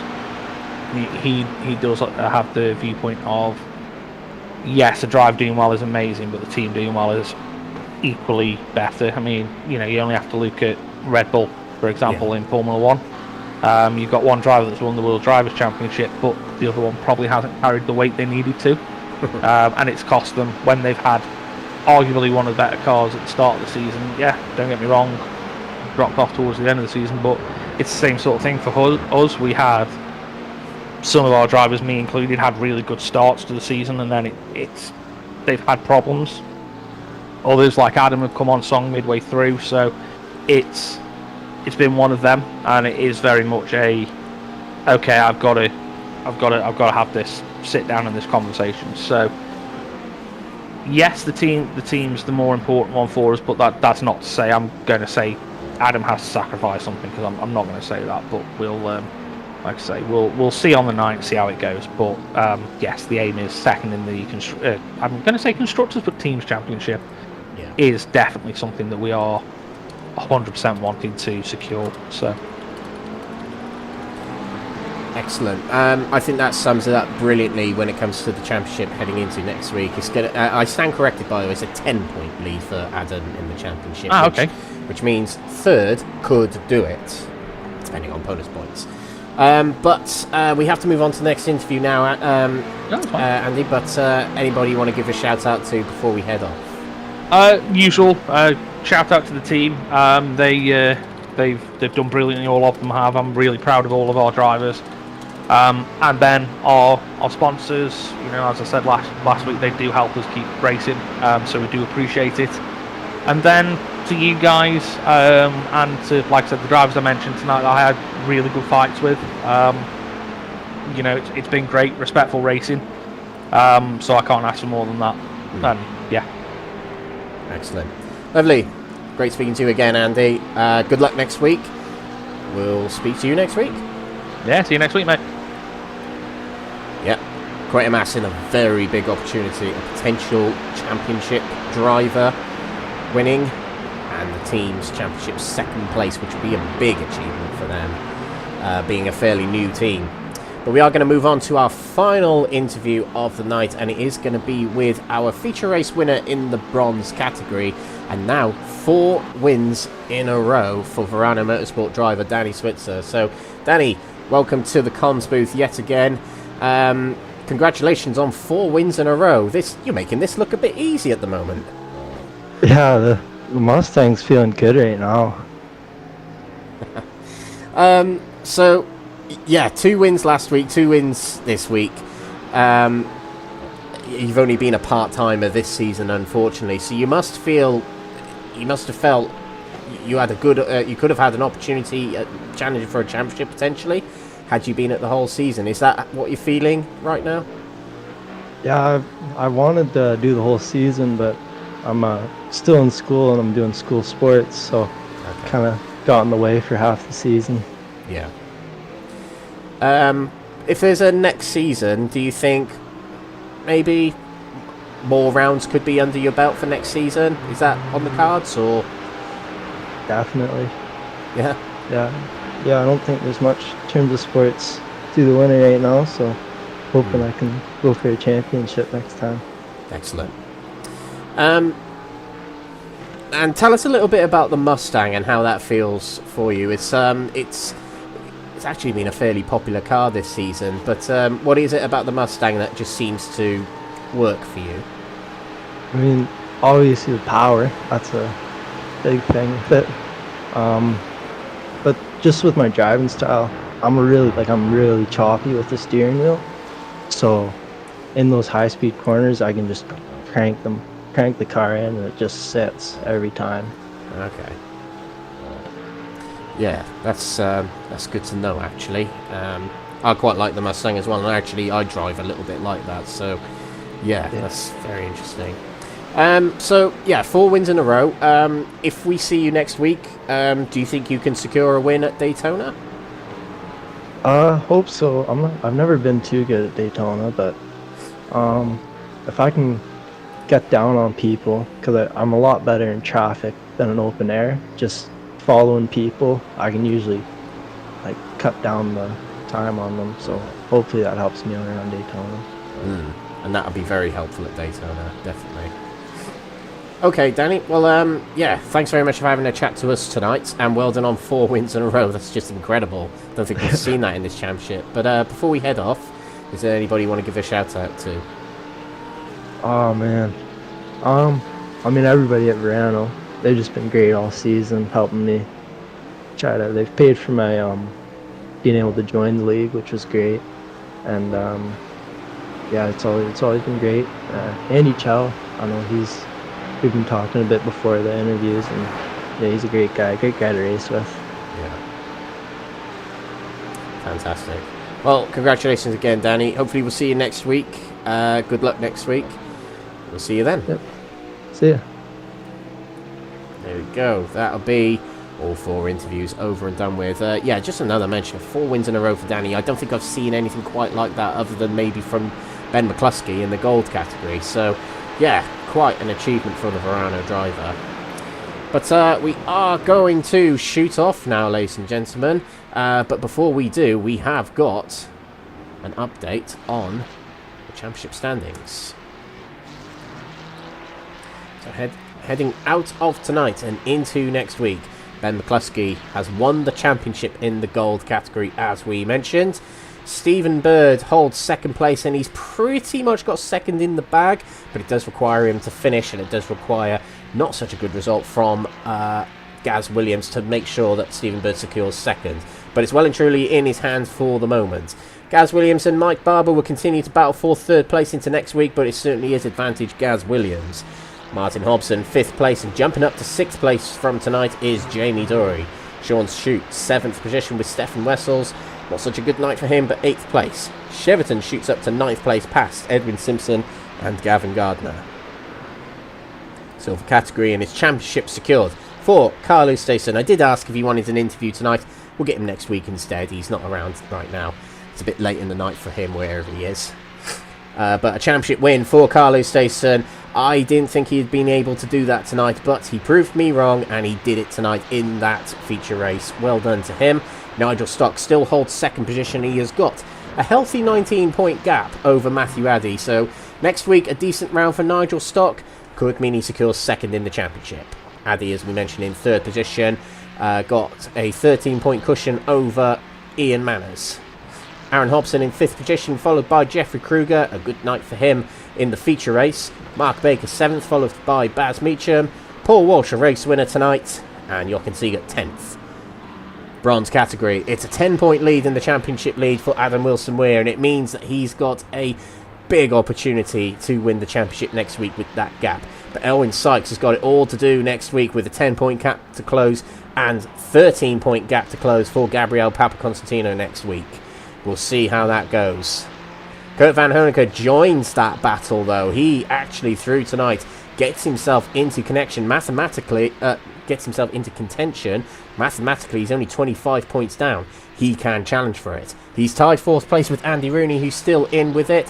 And actually, Stein Vatens is mathematically in the championship battle, only 51 points down. If all 5 ahead of him retired and he won the race and got bonus points, he'd win the championship. That's how this works. So Stein Vatens mathematically in the championship fight. 6 drivers there. Rob Savage 7th, followed by teammate Jonathan Berry, Andy Chell as well of Quatermass in 9th, and Craig Tillotson 10th. Teams Championship, pretty much one hand on the trophy, 102 points lead. It's pretty much sewn up for Next Gen Racing Benji Sim Photos as they lead the championship by over 100 points. But Quatermass Power Drives Academy, as we were just talking to Andy Chell, they're trying to secure second in the championship. They've got a 12-point gap, which is fairly small when it comes to the Teams Championship. So they've got to really put in the good points next week. Yorkshire Mafia Racing are third, with both the Hobsons and Stephen Bird championing their team, who were the team with the highest scoring points, second highest scoring points of all the teams. CSA, Team Passup and Team Wozer 4th and 5th for themselves. They are also in contention for second in the championship. Thank you very much for watching, ladies and gentlemen. This has been the round 9 of the championship. Next week, we're off to Daytona, Florida, the Sunshine State, for the final round of the championship on the 5th of December. Tune in from 7:40 UK time here on YouTube, Facebook Live and Kick to watch the final round take place at Daytona Road. My name's been Alex Everett of Crest Autosport. I've been your commentator tonight. Thursday Night Racing at Next Gen Racing is over tonight, but it's final round next week. Before we head off, shout out to our sponsors, partners and affiliates of the Championship of Next Gen. That are Powermax Racing, Sam Cases, Benji Sim Photos, Douglas Motorsport, Motorsport UK Esports Division, Falconer PC, Mark Sykes Designs, Joyce Design, Moser Racing, and Only Racing, with the winners of the championship will take away £500 store credits. And that is still up for grabs for the bronze category. But tonight, that has been secured by Kylo Stason in the silver category and Ben McCluskey in the gold category. But it's the bronze category. 6 drivers are going for it. And the one that's closest to it for the moment is Adam Wilson-Weir. Let's find out if he can get it next week. Join us next week for that final round. Thank you and good night. Thank you for tuning in. Until next time, that's all from us here at Next Gen Racing, the home of clean and fair sim racing for all.